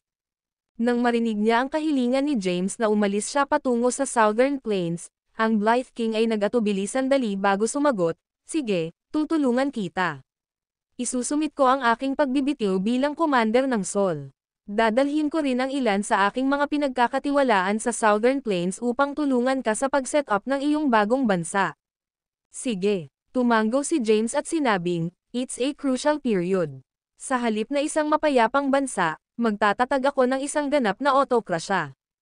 Kailangan kong magkaroon ng ganap na kontrol at awtoridad sa bansa. Pagkatapos mag-issue ng mga order, ayoko nang dumaan sa pag-aproba ng iba't ibang partido. Mag-aaksaya ng masyadong maraming oras. Tumanggo ang Blythe King at ipinahayag ang kanyang pangunawa. Matapos pumayag ang Blythe King na sumakay, umalis si James sa Kensington at tumungo sa Mount Thunder Sect. Kailangan niya ang suporta ng mga martial artist. Ang Mount Thunder Sect ay palaging ang pinakaiginagalang na sekta ng sinaunang martial world. Mas madaling kumpletuhin ang susunod na yugto ng kanyang mga plano kung makukuha niya ang suporta nito. Higit pa rito, ito ay isang makabuluhang kaganapan na may kaugnayan sa kaligtasan ng sangkatauhan. Bilang mga sinaunang martial artist, mahalagang alam nila ang mga bagay na ito upang mapaghandaan ang napipintong sakuna. Personal na tinanggap ni Simon si James sa pangunahing bulwagan ng Mount Thunder Sect. James, bihira kang bumisita.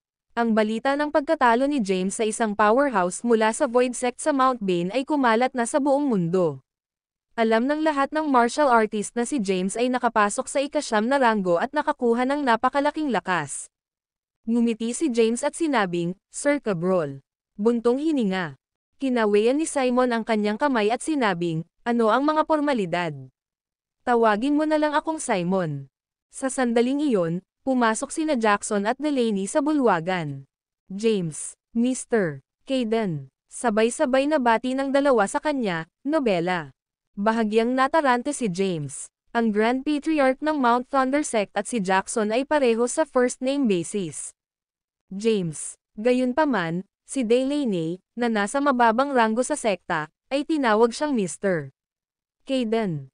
Ang usapin ng hierarchy sa sekta ay masyadong komplikado para maintindihan ni James. Matapos ang bahagyang pagkabigla ay ngumiti siya sa mga ito. Umupo na rin sina Jackson at Delaney.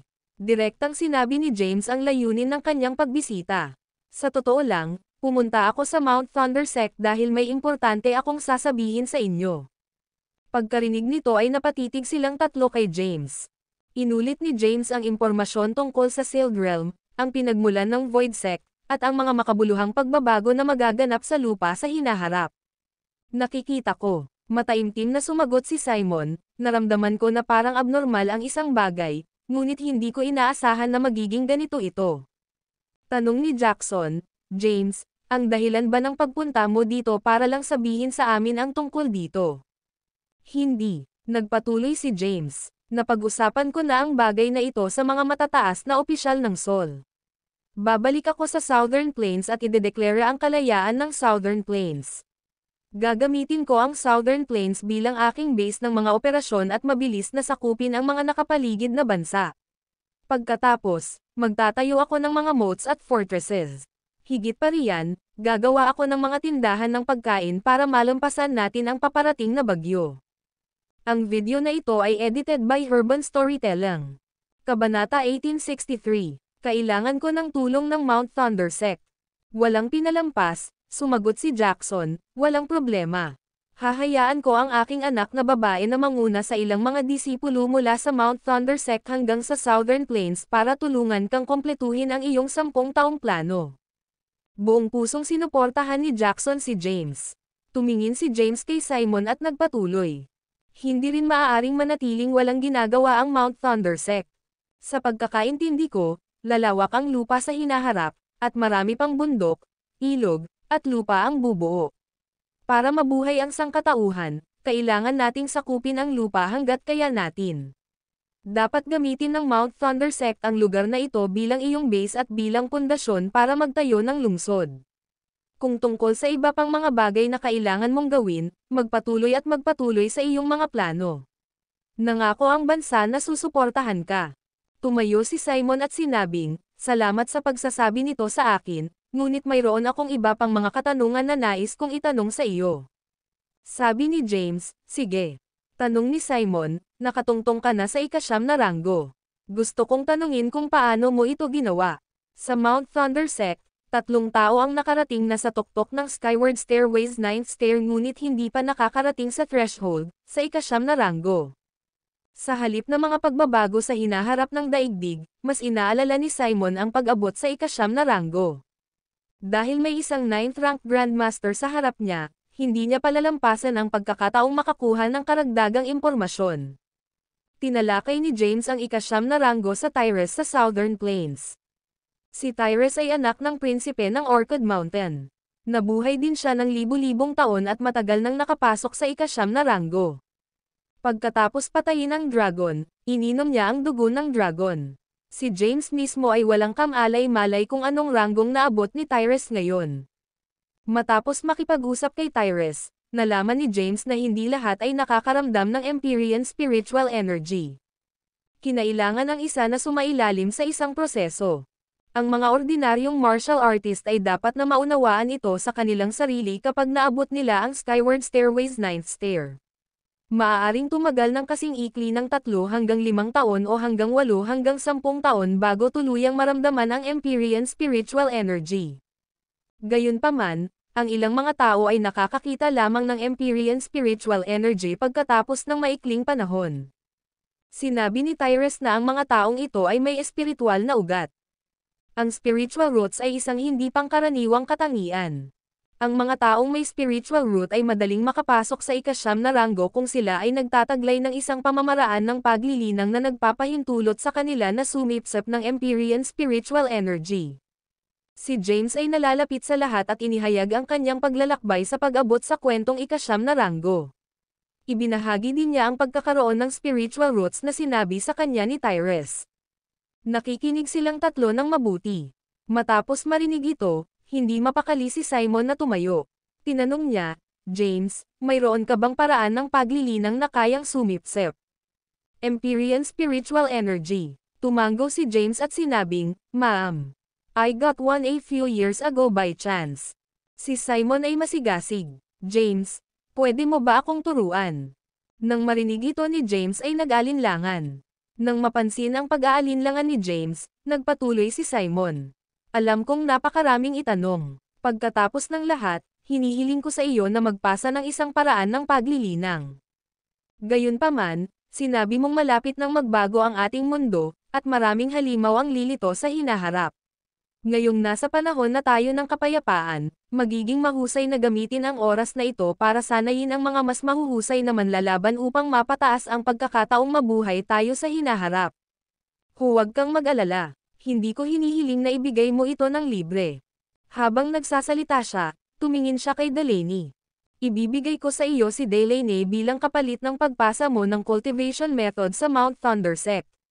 Maaari siyang maging pangalawang asawa mo. Nang marinig ito, namula si Delaney. Kasabay nito, galit na galit siya na tretuhin siya na parang bagay na dapat ipagpalat sa kaganhawahan ng ibang tao na para bang hindi siya tao sa una. Grand Patriarch, ano ang pinag-iinitan mo? Si Simon ay nahuli sa sandaling iyon ngunit mabilis na natanto kung gaano hindi nararapat ang kanyang mungkahi. Ngumiti siya at sinabing, nagkamali ako. James, bilang kapalit, tutulungan ng Mount Thunder Sect ang iyong bansa na umunlad sa loob ng 10 taon. Napaisip si James, magtitiwala sana siya kay Simon kung ito ang nakaraan. Tinulungan siya ni Simon noong nakaraan. Gayunpaman, nagbago siya pagkatapos na pinuhin ang core ng Spirit Turtle. Naging mahirap malaman ang kanyang intensyon. Gayunpaman, lubhang kailangan niya ang tulong ng Mount Thunder Sect. Pagkatapos mag-isip tungkol dito, tumango siya at sinabing, won't keep this technique to myself, nobela. Dumaan si James sa Lunar at Terra Art at binigyan si Simon ng pinasimpleng bersyon ng pamamaraan. Ang Lunar at Terra Art na ipinasa niya ay magbibigay daan lamang sa isa na sumipsip ng Empyrean spiritual energy ngunit hindi kayang linangin ang Lunar at Terra energy. Ang video na ito ay edited by Urban Storytelling. Kabanata 1864. Upang makuha ang suporta ng Mount Thunder Sect, ipinasa ni James ang Lunar at Terra Art kay Simon. Gayunpaman, binigyan lamang ni James si Simon ng pinasimpleng bersyon.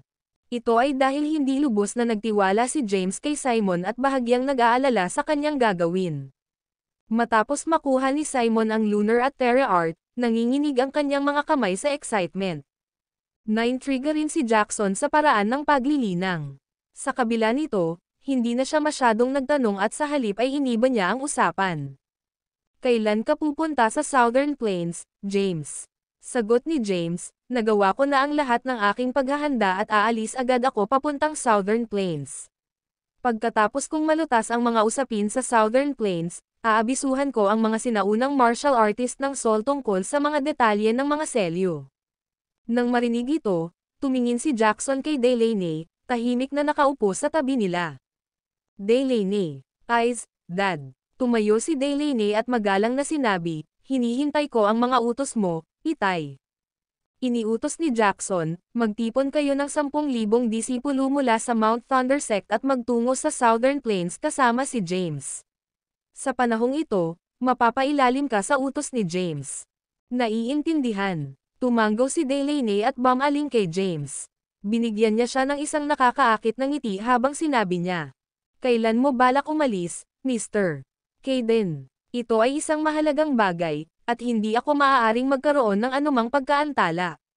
Kailangan kong umalis kaagad. Sige, iipon ko kaagad ang mga alagad. Gayunpaman, ang mga disipulo ng aming sekta ay nakakalat sa kasalukuyan.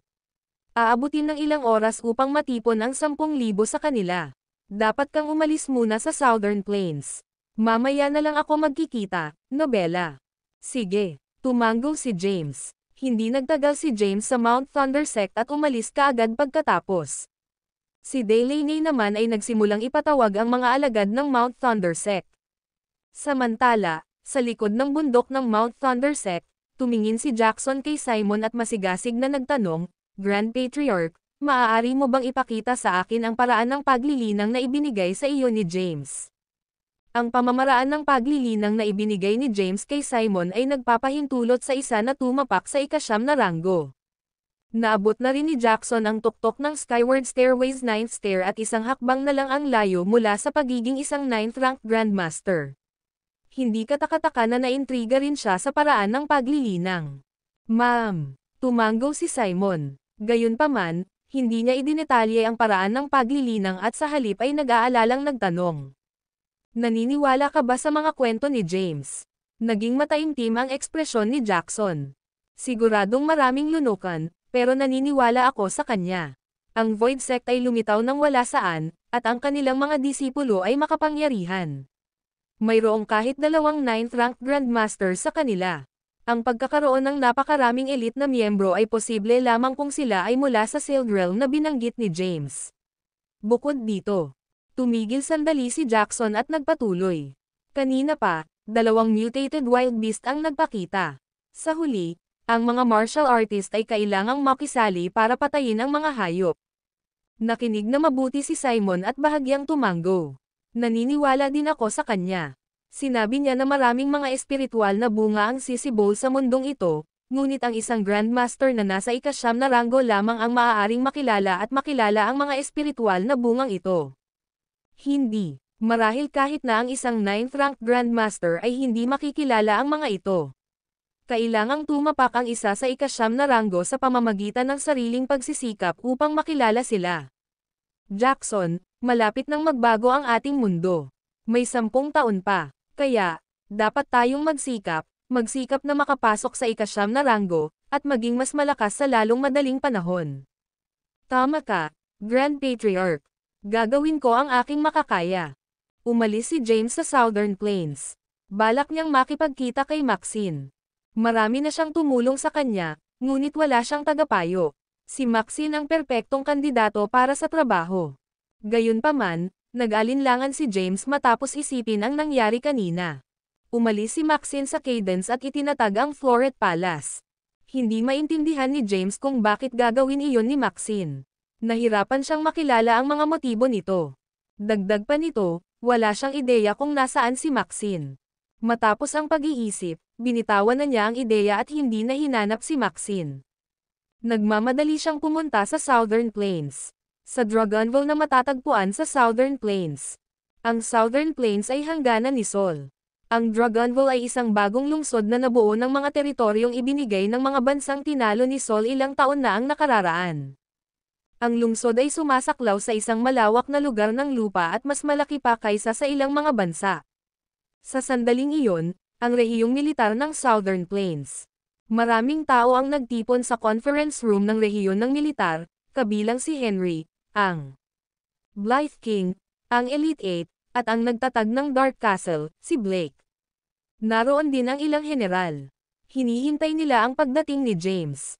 Ang video na ito ay edited by Urban Storytelling. Kabanata 1865. Sa sandaling iyon, bumukas ang pinto. Isang binata ang pumasok sa kwarto at agad na pinagtutuunan ng pansin ng lahat. Si James ang sumugod mula sa Mount Thundersect. Habang nasa daan, inayos ni James ang pulong. Bumalik si Henry sa Southern Plains ilang araw na ang nakararaan at sinimulan na ang investigasyon sa mga tauhan doon. Naisip niya kung saan ang katapatan ng mga tao sa Southern Plains. Ang problema sa mga tauhan sa Southern Plains Military Region ay matagal nang sumasalot sa rehiyon. Binalak ni James na linisin ang rehiyon ng militar sa mga dissidents nito ngunit hindi na natagpuan ang oras. Ngayon na gusto niyang magtatag ng isang bansa, kailangan na linisin ang lugar. Pagkapasok ni James sa kwarto ay nagsitayuan ang lahat. Naglakad si James sa upuan sa harap, umupo, at winagayway ang kanyang kamay para senyales na maupo na ang lahat. Dragon King. Pagkaupo ng lahat, tumayo si Henry at naglakad papunta kay James. Kinuha niya ang isang dokumento at iniabot ito, sinabing, "Inihanda ko na ang mga bagay na hiniling mo." Kinuha ni James ang dokumento at maingat na nirepaso. Ang dokumento ay naglista ng mga problemadong general ng Southern Plains Military Region sa nakalipas na 3 taon. Mayroong higit sa 20 general sa kabuuan. Marami sa kanila ang naruroon sa conference room. Nataranta ang lahat at hindi alam kung ano ang ibinigay ni Henry kay James.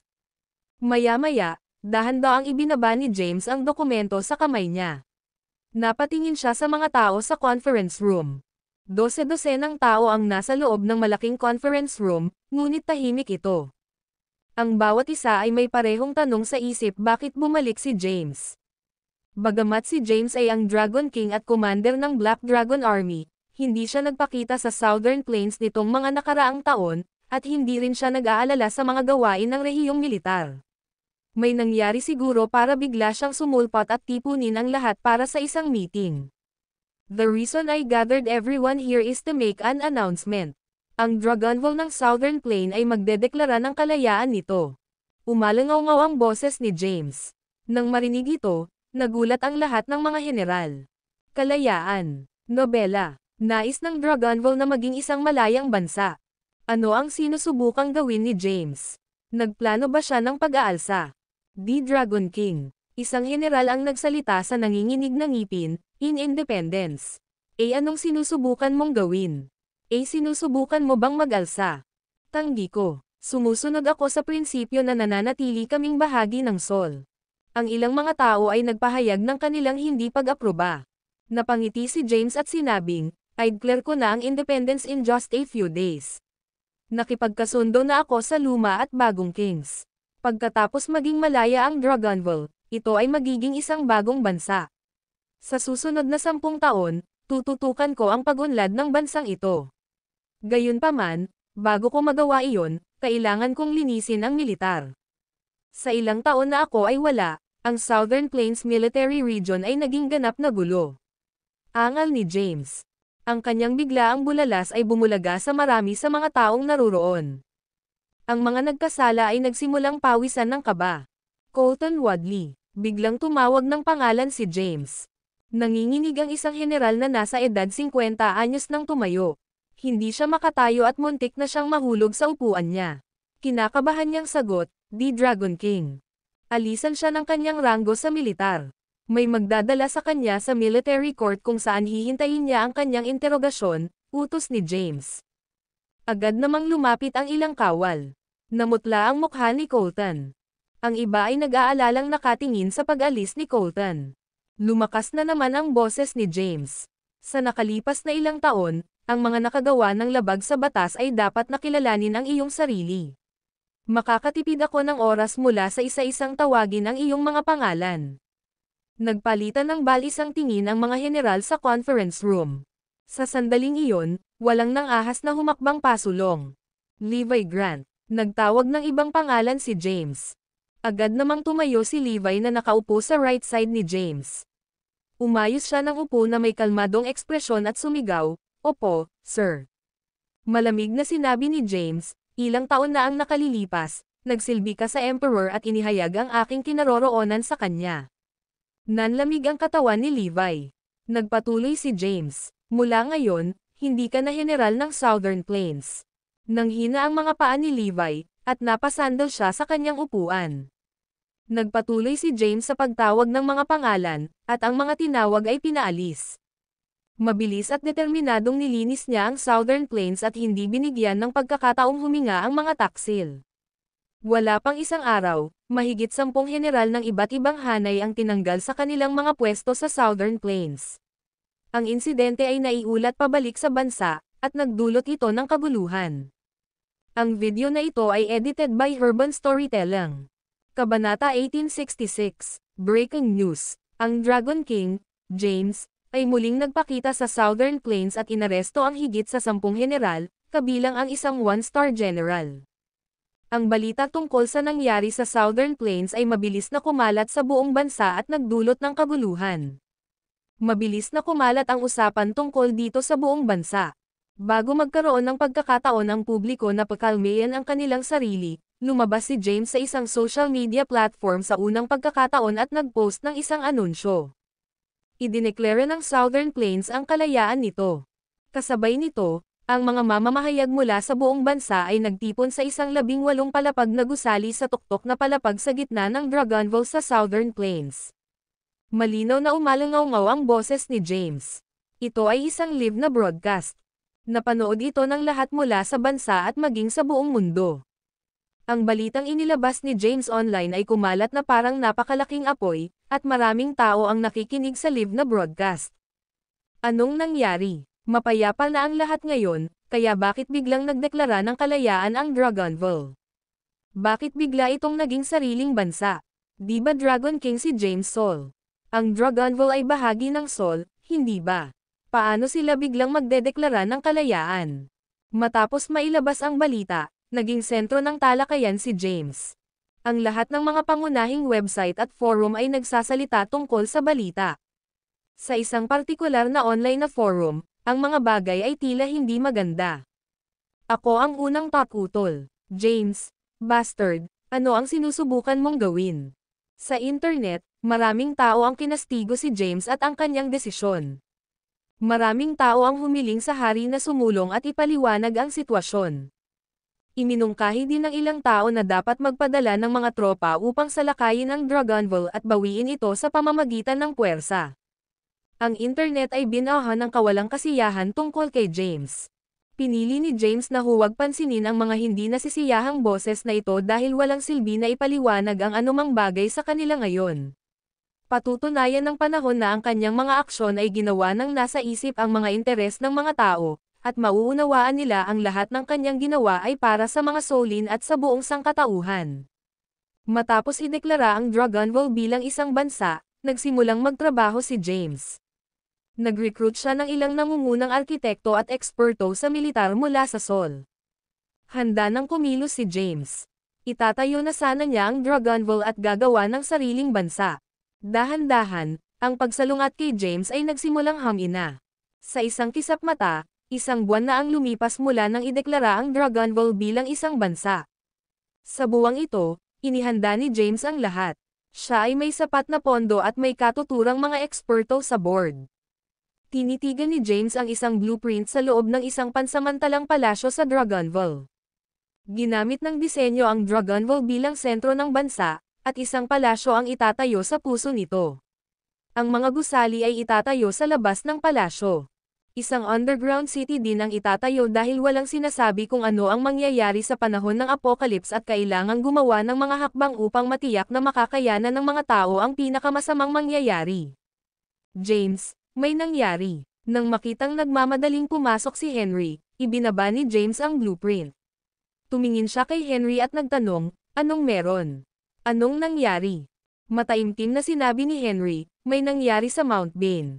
Ano? Biglang tumayo si James. Ang Mount Bane ay kung saan matatagpuan ang selyo, at kasalukuyang sinakop ng Void Sect ang teritoryo. Napakalakas ng Void Sect. Lahat ng mga alagad nito ay nakatayo sa Skyward Stairway's 9th stair. Kabilang sa kanila ang ilang half-saints at 2 grandmaster sa ika-9 na ranggo. Sa makapangyarihang lineup ng Void Sect, paano maaaring may mangyari doon? Tumingin siya kay Henry at nagtanong, ano ang nangyari sa Mount Bane? Mabilis na ipinaliwanag ni Henry, kagabi, ang Mount Bane ay tila naglalabas ng hindi mabilang na mga sinag ng liwanag sa kalangitan. Mula nang labanan mo si Kush mula sa Void Sect sa Mount Bane, nakakuha ito ng interes ng maraming tao. Marami ang lihim na nanonood sa Mount Bane. Sa sandaling lumitaw ang mga sinag ng liwanag sa Mount Bane, nagulat ang lahat. Ang mga martial artists sa buong mundo ay nagmamadali sa Mount Bane ngayon. Nang marinig ito, nagtanong si James, anong mga sinag ng liwanag? Ipaliwanag mo sa akin ng maayos. Umiling si Henry at sinabing, hindi ko alam ang mga detalye. Narinig ko lang yung mount na yon. Ang summit ni Bane ay lumiwanag sa mga light ray na ito kagabi. Iniisip ng maraming lokal na ito ay isang supernatural na kababalaghan. Habang nagsasalita, kinuha ni Henry ang kanyang telepono at naglabas ng isang video. Sa video, makukulay na sinag ng liwanag ang sumikat mula sa bundok sa di kalayuan. Ang mga liwanag na sinag ay nagpapaliwanag sa kalangitan sa gabi, na nagbibigay dito ng halos ethereal na aura. Tanong ni Henry, James, sabi mo ang lokasyon ng selyo ay nasa Mount Bane, tama ba? Nangangahulugan ba ang abnormal na hindi pangkaraniwang bagay na ito na nabuksan na ang selyo? Umiling si James at sinabing, impossible yan. Sa pagkakaintindi ko, kailangang tipunin ang 4 na susi para mabuksan ang selyo. 3 sa mga susi ay nasa omniscient deity, at ang huli ay nasa pag-aari ng Prince of Orchid Mountain. Talagang imposibleng mabawi ito sa ngayon. Kahit na ang 4 sa mga susi ay tipunin, ang selyo ay mabubuksan lamang sa loob ng 10 taon. Ito ay isang hindi pangkaraniwang sitwasyon. Pupunta ako sa Mount Bane para tingnan ito. Manatili ka rito at pangasiwaan ang mga bagay sa harapang ito. Nagutos si James at umalis kasama ang Primordial Dragon Blade niya, nobela. Nang malapit na siyang sumakay sa isang pribadong eroplano patungo sa Mount Bane, ang prinsipe ng Orchid.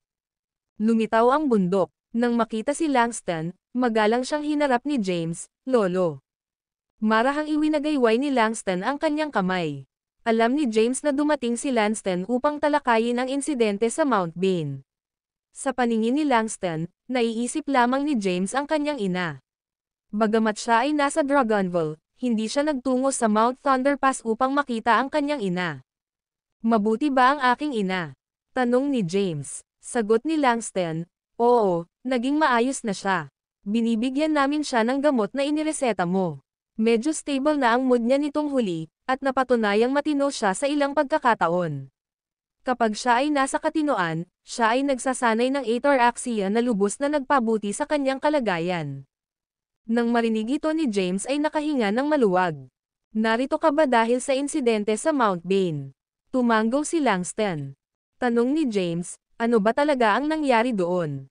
Hindi ako sigurado. Nag-isip sandali si Langston at sinabing, ang Mount Bane ay kung saan matatagpuan ang Sealed Realm. Kung hindi ako nagkakamali, ang selyo ay dapat na lumuwag na sanhi ng enerhiya mula sa Sealed Realm para ibuhos at i-mutate ang mga nakapaligid na halaman. Pagkatapos magsalita, tumingin si Langston kay James. James, dapat nating kontrolin ang lugar na naglalaman ng gateway sa Sealed Realm. Tutulungan kita ni Tirasto. Dapat kayong dalawa ay magtungo sa Mount Bane at itaboy ang Void Sect. Nang marinig ito, naging seryoso si James. Lolo, nalampasan mo na ang ika-9 na ranggo at nakapasok sa supernatural ranggo. Kung pupunta ka sa Mount Bane at ipahayag ang iyong pagnanais na sakupin ang Mount Bane, tiyak na papayag ang Void Sect sa iyong mga kagustuhan. Bakit mo ako pinapante sa halip? Bahagyang iwinagayway ni Langston ang kanyang kamay at pinutol si James. Mayroon pa akong ibang mahahalagang bagay na dapat asikasuhin at hindi ako makaalis pansamantala. I see. Sige. Tumanggo si James. Si Tyrese ay kakilakilabot at nasa ika-9 na ranggo sa loob ng maraming taon. Sa tulong niya, hindi magiging malaking hamon ang pagkuha sa Mount Bane. Pagkatapos magbigay ng utos, umalis si Langston. Pagkaalis niya ay agad na nagpakita si Tyrese. Ang video na ito ay edited by Urban Storytelling. Kabanata 1867. Agad namang yumoko si James kay Tyrese na sumulpat. Tito, hello. Kagabi, lumitaw ang mga sinag ng liwanag sa Mount Bane na umagaw sa atensyon ng lahat. Ayon sa hinala ng aking ama, nangyari ito dahil ang Empyrean spiritual energy ay tumagas sa lupa at naging sanhi ng pagbabago ng mga halaman sa mga espiritual na bunga.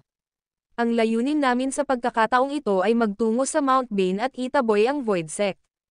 Tumingin si James kay Tyrus at nagtanong, "Tito, ano ang ranggo mo ngayon?" Alam niyang nakapasok si Tyrus sa ika-9 na ranggo ngunit hindi siya sigurado kung gaano siya kalapit sa supernatural na ranggo. Napangiti si Tyrus at sinabing, "Malayo pa ako sa supernatural rank. Panigurado, sapat na ang lakas ko para harapin ang Void Sect." Binigyan siya ni James ng nakakagaan na ngiti at sinabing, "Great. Sumakay na tayo sa eroplano." Sinamahan ni James si Tyrus sakay ng pribadong eroplano. Sa eroplano, nagkaroon ng malalim na diskusyon ang dalawa tungkol sa martial arts. Mula sa kanilang pag-uusap, mas nalaman ni James ang tungkol sa supernatural na ranggo. Ang mga umabot sa supernatural na ranggo ay hindi talaga magagapi. May isa pang ranggo sa itaas ng supernatural, nobela. Ang ranggo ay tinawag na Herculean. Ang pag-abot sa ranggo na ito ay naging tunay na hindi magagapi. Sinabi sa kanya ni Tyrus na upang maprotektahan ang sangkatauhan sa Apocalypse, ang isang tao ay kailangang maging Herculean upang labanan ang mga halimaw at dayuhang nilalang nalilito sa hinaharap. Nang marinig iyon, napabuntong hininga si James. Supernatural, Herculean, lahat ng bagay ay tunog sa labas ng mundong ito. Bahagyang ngumiti si Tyrus at sinabing, "Huwag kang bumantong hininga. Magkakaroon ng maraming pagkakataon sa hinaharap, at malapit nang lumitaw ang isang banal na berry. Maaari nitong payagan ang isang tao na magkaroon ng kawalang kamatayan, at kung kakainin ng isang ordinaryong tao, maaabot nila ang hindi magagapi na ranggo ng Herculean."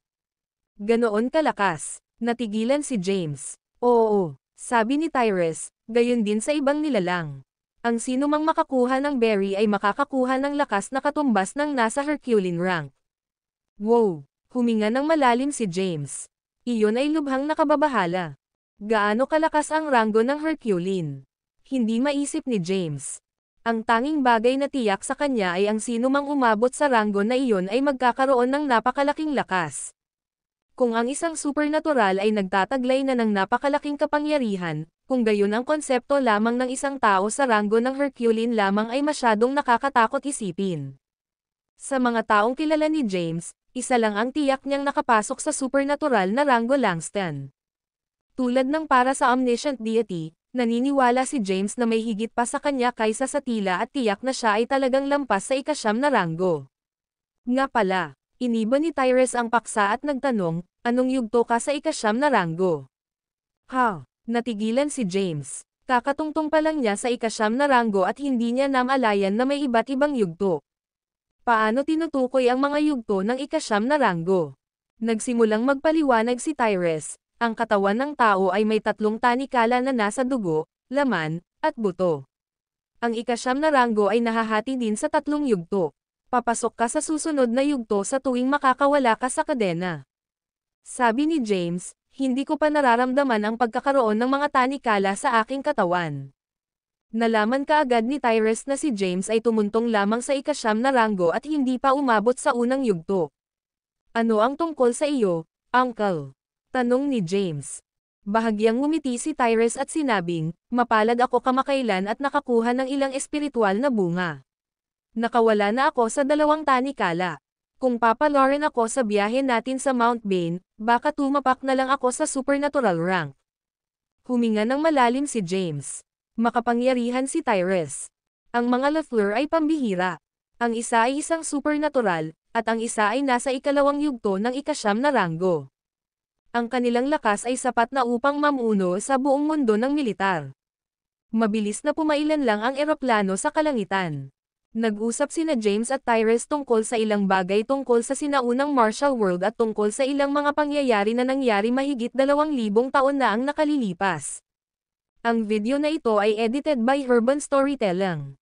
Kabanata 1868. Sinabi ni Tyrus na mahigit 2,000 taon na ang nakalilipas, ang sinaunang martial world ni Sol ay nasa pinakamaunlad. Sa oras na iyon, Ang selyo ng Mount Bane sa anumang paraan ay natanggal, at ang 4 na banal na hayop ay pumasok sa lupa mula sa Sealed Realm.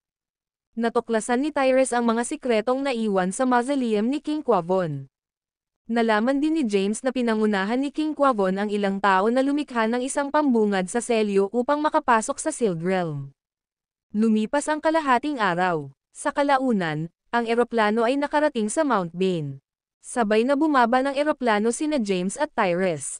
Araw noon, ngunit ang nakakasilaw na sinag ng liwanag ay kumikinang ng maliwanag sa malayong mga bundok. Mula sa malayo, parang may mga Diyos na bababa sa lupa. Kapansin-pansin ang eksena. Nagulat si James. Di paano posible na sumikat ang gayong nakakabulag na liwanag sa sikat ng araw. Napatingin si Tyrese sa malayo. Nagliwanag ang mukha niya sa tuwa. Talagang out of the ordinary.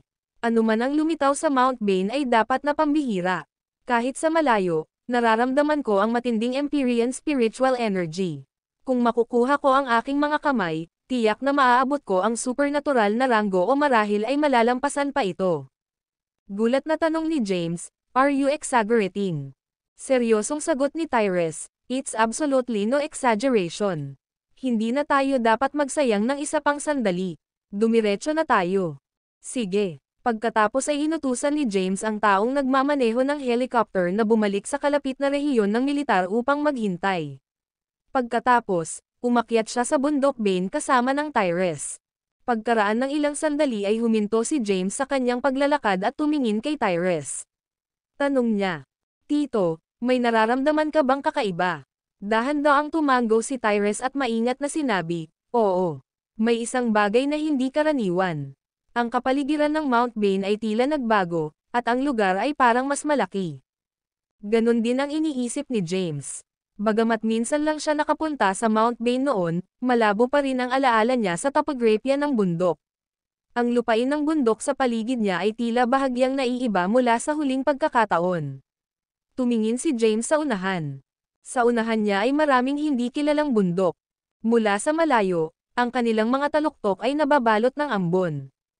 Ang makukulay na liwanag na sinag ay tumagos sa puting ambon, na nagmistulang langit sa lupa. Tara na, binilisan ni Tyrese ang lakad niya. Sumunod naman si James sa likod niya. Boom! Hindi nagtagal pagkatapos nilang simulan ang pag-akyat sa bundok, isang pagsabog ang umusbong. Biglang may bumagsak mula sa langit at bumagsak sa lupa. Ang isang bundok ay nadurog kaagad sa mga durog na bato. Hindi mabilang na mga halaman ang nabunot, at natangay ng mga labi ang paligid. Nagpalitan ng tingin sina James at Tyrese. Hindi nila inaasahan ang isang matinding labanan na magaganap sa Mount Bane. Swoosh! Sa di kalayuan, isang matandang lalaki ang umakyat mula sa mga guho. Ang matanda ay nakasuot ng maruruming damit, ang kanyang buhok ay magulo, at siya ay puno ng dugo at ang kanyang mukha ay namilipit sa matinding paghihirap. "Stephen!" Isang boses ang sumigaw. Pagkatapos, may lumitaw na 2 tao. Isang matandang lalaki at babae. Ang 2 taong ito ay sumugod sa matandang Natamba. Ang iba pang 2 ay mukhang mas masahol pa sa pagsusuot, at maliwanag na dumaan sila sa isang matinding labanan. "Okay lang ako, Nobela." Marahang umiling ang matandang puno ng dugo. Mataimtim siyang tumingin sa malayo at sinabing, "Hindi ko inaasahan na ganoon kalakas ang Voidsec. Kahit tayong 3 ay hindi sapat para lampasan sila." Napatingin si James sa 3 tao sa di kalayuan at natulala. Sino ang taong ito? Napakalakas ng energy niya. Tiyak na nakatungtong na siya sa ika-9 na ranggo. "James." Sa sandaling iyon, isang boses ang tumawag sa kanya. Isang lalaking mukhang nasa edad 20 na nakasuot ng malaking roba ang lumitaw na may dalang nagninangas na pulang espada. Arsobispo Paul Ares. Bahagyang natigilan si James sa taong papalapit sa kanya. Ang arsobispo ng Paul Ares sect, si Ezekiel, ay mabilis na lumakad at nagpakita noon. "James." Tumingin siya kay James at sinabing, "Naparito ka rin para tingnan ang sitwasyon." Bahagyang tumango si James at nagtanong, "Sino yang 3? Makapangyarihan sila." Si Ezekiel ay nagsuot ng mapang asar at sinabing mapanukso, ang 3 ito ay mga matatanda ng Paul Ares sect. Pumasok sila sa ika-9 na ranggo at dumating sa Sol 1 buwan na ang nakakaraan. Nalaman namin ang kakaibang kababalaghan at dumating upang suriin ito. Nawala ang kanyang mapagmataas na katangahan at napalitan ng seryosong ekspresyon habang sinabi niya, "Hindi ko inaasahan na ang aming landas patungo sa tuktok ng Mount Bane ay haarang at na kami ay matatalo ng mga disipulo ng Void Sect." Ang video na ito ay edited by Urban Storytelling. Kabanata 1869. Napagtanto ni James na ang tatlong tao na nakita niya kanina ay ang mga Grand Patriarch ng Polaris Sect. Ang tatlong Grand Patriarch ay nagtipon at sinuri ang mga hakbang sa pagkontra. Biglang bumagsak ang isa pang tao mula sa langit at bumagsak sa lupa, na sumipa ng ulap ng alikabok. Ang tao ay tumayo pabalik ngunit agad na umubo ng isang subo ng dugo. Nakita ni James ang hitsura ng tao at napagtanto na ito ay ang kanyang lolo, si Thomas. Mabilis siyang naglakad. "Ayos ka lang ba, lolo?" Pinunasan ni Thomas ang dugo sa kanyang mga labi at malungkot na sinabi, "Ang Void Sect ay nakakatakot na mga kalaban." Hindi sila nabigla kahit na sa napakaraming tao na umaatake ng sabay-sabay sa Mount Bane. Pagkatapos niyang magsalita ay may natamba na naman. This time, si Sky naman. Nasugatan si Sky, at magulo ang buhok. Nagmukha siyang pagod. Pagkatapos niya, ilang iba pang malalakas na martial artist ang bumagsak mula sa langit. Lahat sila ay sugatan. Dapat nating ihinto ang pakikipaglaban sa ating sarili at magplano ng isang coordinated na pag-atake, iminungkahi ni Thomas. Isang mahimalang bagay ang nabuo sa Mount Bane. Ito ay mas malakas kaysa sa dugo at kakanyahan ng dragon. Hindi natin maaaring hayaan ang Void Sect na magkaroon nito para sa kanilang sarili. Hindi alam ni Thomas na ang Mount Bane ay kung saan matatagpuan ang portal sa Sealed Realm. Alam niya na may kakaibang bagay na lumitaw sa Mount Bane. Nang marinig ang mungkahi ni Thomas, nag-alinlangan ang lahat. Mayroong humigit kumulang 20 tao sa Void Sect, karamihan sa kanila ay umakyat sa skyward. Ikasyam na hagdan ng stairway. Ang exception ay si Kosh, na isang Grandmaster sa ikasyam na ranggo kasama ang isa pang pili ng sekta. Kahit na sila ay nagsanib puwersa, ang kanilang lakas ay maaaring hindi sapat upang umakyat sa Mount Bane. Nang magkatipon na ang lahat at naghahanda ng sabay-sabay na umakyat sa bundok, isang grupo ng mga tao ang lumapit sa kanila mula sa malayo. Ang mga taong ito ay nakasuot ng itim na Amerikana at sombrero, kaya mahirap makita ang kanilang mga mukha. Gayunpaman, maaaring makilala ng mga naruroon ang paparating na grupo bilang mga miyembro ng Blood Race. Nakilala ni James ang First Blood Emperor at alam niyang ang iba pa sa grupo ay mula sa Blood Race. Nakuha ng Blood Race ang dugo ng dragon mahigit 1,000 taon na ang nakalilipas at nagutos ng nakakatakot na lakas. Sa paglipas ng mga taon, medyo mababa ang profile nila, ngunit ngayon ay dumating na sila at gumawa ng napakagandang hitsura. Alam din kaya ng Blood Race ang tungkol sa Selyu. Lumitaw ba sila sa sandaling ito dahil gusto nilang sakupin ang kontrol ng Mount Bane? Mataimtim na tiningnan ni James si Tyrus at Bamulong, "Tito, ang grupong ito ay mula sa Blood Race." Tahimik na tumango si Tyrus. Kilalang-kilala niya ang Blood Race. Gayunpaman, hindi pa siya nakalaban ng mga martial artist mula sa Blood Race dati, nobela. Nakakunot ang kanyang mga kilay habang sinasabi, "Hindi ko inaasahan na lalabas ang Blood Race. Mukhang hindi magiging madaling sakupin ang Mount Bane ngayon. Hindi natin kailangang magmadali, bagaman. Darating si Itay pagkatapos niyang malutas ang kanyang mga bagay. Ito ay sapat na kung maaari tayong mag-stall para sa oras." Nang makita ang Blood Race, ang mga tao sa paanan ng Mount Bane ay likas na nagbigay daan sa kanila. Ang First Blood Emperor ay humakbang pasulong at tumingin sa makulay na sinag ng liwanag na sumisikat sa ambon na nakapalibot sa bundok. Sumigaw siya, "Mga tao ng Void Sect, makinig ka. Dumating ang Blood Race para kunin ang Mount Bane. Mayroon kang 10 minuto upang lumikas kaagad. Kung hindi, hindi kami magpapakita ng awa." Ang boses ng First Blood Emperor ay nangingibabaw. Ang unang bagay na hiniling niya ay ang Void Sect na umalis sa Mount Bane. Sa kabila ng kanyang mapagmataas na pag-uugali, alam ng lahat na ang Blood Race ay talagang may lakas upang suportahan ang kanilang mga aksyon. Isang rebulto ang lumitaw sa isang bukas na lugar sa tuktok ng Mount Bane. Ang estatwa na parang tao ay 50 metro ang taas. Ang mga mata ng estatwa ay parang buhay habang nakatitig sa malayo na para bang hinahamak nito ang mundo. Bagamat isa itong estatwa, nagbigay ito ng kahangahangang aura. Makukulay na sinag ng liwanag ang sumikat mula sa rebulto. Nagmukhang Diyos ang estatwa. Ilang daang metro ang layo mula sa rebulto, maraming tao ang nagtipon. Ito ang mga disipulo ng Void Sect. Ang matanda ng Void Sect ay nakatayo sa harap, at sa likod niya ay si Kosh. Natalo lang nila ang isang malakas na martial artist na naghahangad na umakyat sa bundok. Ang video na ito ay edited by Urban Storytelling. Kabanata 1870. Sir, wala po tayong mararating na ganito. Ang mga martial artist ng Earth ay mas makapangyarihan kaysa sa aming inaasahan. Bukod sa supernatural grandmaster na lumitaw dati, mayroon na ngayong ilang 9th rank grandmasters. Bukod dito, nagpakita na ang blood race na nakakuha ng dugo ng dragon ilang libong taon na ang nakalilipas. Hindi natin sila kayang awayin. Nakatayo sa likuran, maingat na pinili ni Kosh ang kanyang mga salita. Nakatutok ang mata ng matanda sa rebeltong nasa harapan nila.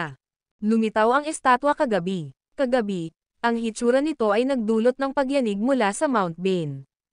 Ang ilang mga bundok na nawala sa ilang mga punto sa kasaysayan ay muling lumitaw at walang putol na pinagsama sa Mount Bane. Kasabay ng paglitaw ng mga bagong terrain na ito ay ang rebulto. Kahit na ito ay isang rebulto lamang, ito ay naglalabas ng malakas na enerhiya. Hindi pa niya naramdaman ang ganoong matinding enerhiya, kahit nasa loob ng Sealed Realm. Anong klaseng rebulto ito? Kanino ito nabibilang? Ang estatwa lamang ay naglalabas ng gayong kahangahangang kapangyarihan. Kung ang taong pinagmodelo nito ay lumitaw, ito ay walang kulang sa nakakatakot. Nakakatakot na bamulong ang matandang lalaki. Lumingon siya at napatingin kay Kosh sa likod niya. Bamuka ang kanyang bibig upang maghatid ng isang order. Kosh. Magalang na sagot ni Kosh, yes. Malungkot ang ekspresyon ng matandang lalaki habang inutusan niya ang kanyang nasasakupan, the martial artists from Earth have caught us off guard. Hindi namin sila ganap na may urong. Ang portal patungo sa Sealed Realm ay matatagpuan sa Mount Bane, kaya dapat nating gawin ang anumang kinakailangan upang manatili dito. Babalik ka sa pamamagitan ng selyadong gateway at aabisuhan ang aming sekta na magpadala ng mas malalakas na tao. Kung hindi, hindi natin makokontrol ang Mount Bane. Mas malakas na tao. Pagkatapos ng maikling pagkabigla, sumagot si Kosh, Sir, mayroong isang supernatural rank na Grandmaster sa Earth. Iilan lang ang mga tao sa aming sekta sa ganoon ding ranggo. Ibig mo bang hilingin sa mga senior member ng ating sekta na pumunta? Katatapos lang lumuwag ng selyo, kaya marami pa ring mga paghihigpit na pumipigil sa isa na dumaan. Mas mahirap para sa mas malalakas na tao na makapasok sa Earth. Mag-isip ng kung ano. Ang matandang lalaki ay nagutos, ipaalam sa sekta na kailangan natin ng mas malalakas na tao dito sa anumang paraan. Kung maaari, hilingin sa sekta na kunin ang Grand Priestess Juniper sa pamamagitan ng portal. Kasama niya rito, tiyak na maitataboy niya ang mga martial artist ng Earth. Naiintindihan. Pupunta ako kaagad. Tumanggong si Kosh. Pambihira ang Mount Bane. Doon matatagpuan ang selyo sa gateway ng Sealed Realm. Walang nakakaalam kung ano ang nangyari sa malayong nakaraan para tuluyang mabuklad ang lupa, Novel Bean. Gayunpaman, tiyak na kapag nabuksan na ang selyo, maraming pagkakataon ang magbubukas sa lahat. Ang preemptive na pagkuha sa Mount Bane ay katumbas ng pagkakaroon ng akses sa mga benepisyong ito ng maaga. Umalis si Kosh. Nagpatuloy ang matandang lalaki sa pagtayo sa harap ng rebulto. Makinig ka, Void Sect. Mayroon ka pang 5 minuto para lumikas. Kung hindi ka nawala kapag tapos na ang oras, bahiran namin ng pula ang Mount Bane ng iyong dugo. Muling umalangaw ang isang boses mula sa ibaba ng bundok. Pinagdikit ng matandang lalaki ang kanyang mga labi. Bakas sa mukha niya ang intensyon ng pagpatay. Lahat sila ay gustong magmadali sa kanilang kamatayan. Kumuha ng tableta ang matandang lalaki. Ang tableta ay kasing laki ng ubas. Pulang-pula ito at nagbigay ng pulang kinang. Ito ay isang tableta na ibinigay sa kanya ng mga matatanda ng sekta bago sila umalis patungong Earth. Ang tableta ay hahayaan siyang makawala sa mga tanikala ng kanyang katawan at humakbang sa mas mataas na ranggo. Gayunpaman, ang mga epekto ay medyo seryoso. Sa kabila ng panganib, wala siyang pakialam sa ngayon. Imposibleng matalo niya ang mga martial artist ng daigdig nang hindi nakakamit ang mas mataas na ranggo. Bukod dito, Kung hindi niya matalo ang mga martial artist na ito, hindi niya magagawang panatilihin ang kanilang hawak sa Mount Bane. Ni Xiao ang kanyang sekta ay hindi nagnanais ng kahihinatnan ng pagkawala ng Mount Bane. Pagbuka ng kanyang bibig, nilunok niya ang tableta. Sa sandaling lumunin niya ito, ang kanyang ekspresyon ay naging madilim, at isang kakilakilabot na puwersa ang sumabog mula sa kanya. Clack! Isang malutong na tunog ang umalangaw-ngaw sa buong katawan niya. Kasunod ng tunog, agad na dumami ang kanyang enerhiya. Noong una, siya ay isang 9th-ranked martial artist na nakawala sa unang kadena. Pagkatapos uminom ng tableta, nakalaya siya mula sa pangalawang kadena at naabot ang ikalawang yugto ng ika-9 na ranggo. Hindi sapat. Ito ay hindi sapat. Kung gusto kong pigilan ang supernatural rank na Grandmaster ng Earth, dapat ay nasa parehong ranggo man lang ako. Break. Sampain ka. Ungol niya. Ang pil ay milagro. Ang kapangyarihan nito ay dumaloy sa kanyang katawan, at ang kanyang enerhiya ay patuloy na tumataas. Ang kanyang lakas ay tumaas ng husto sa loob lamang ng ilang minuto.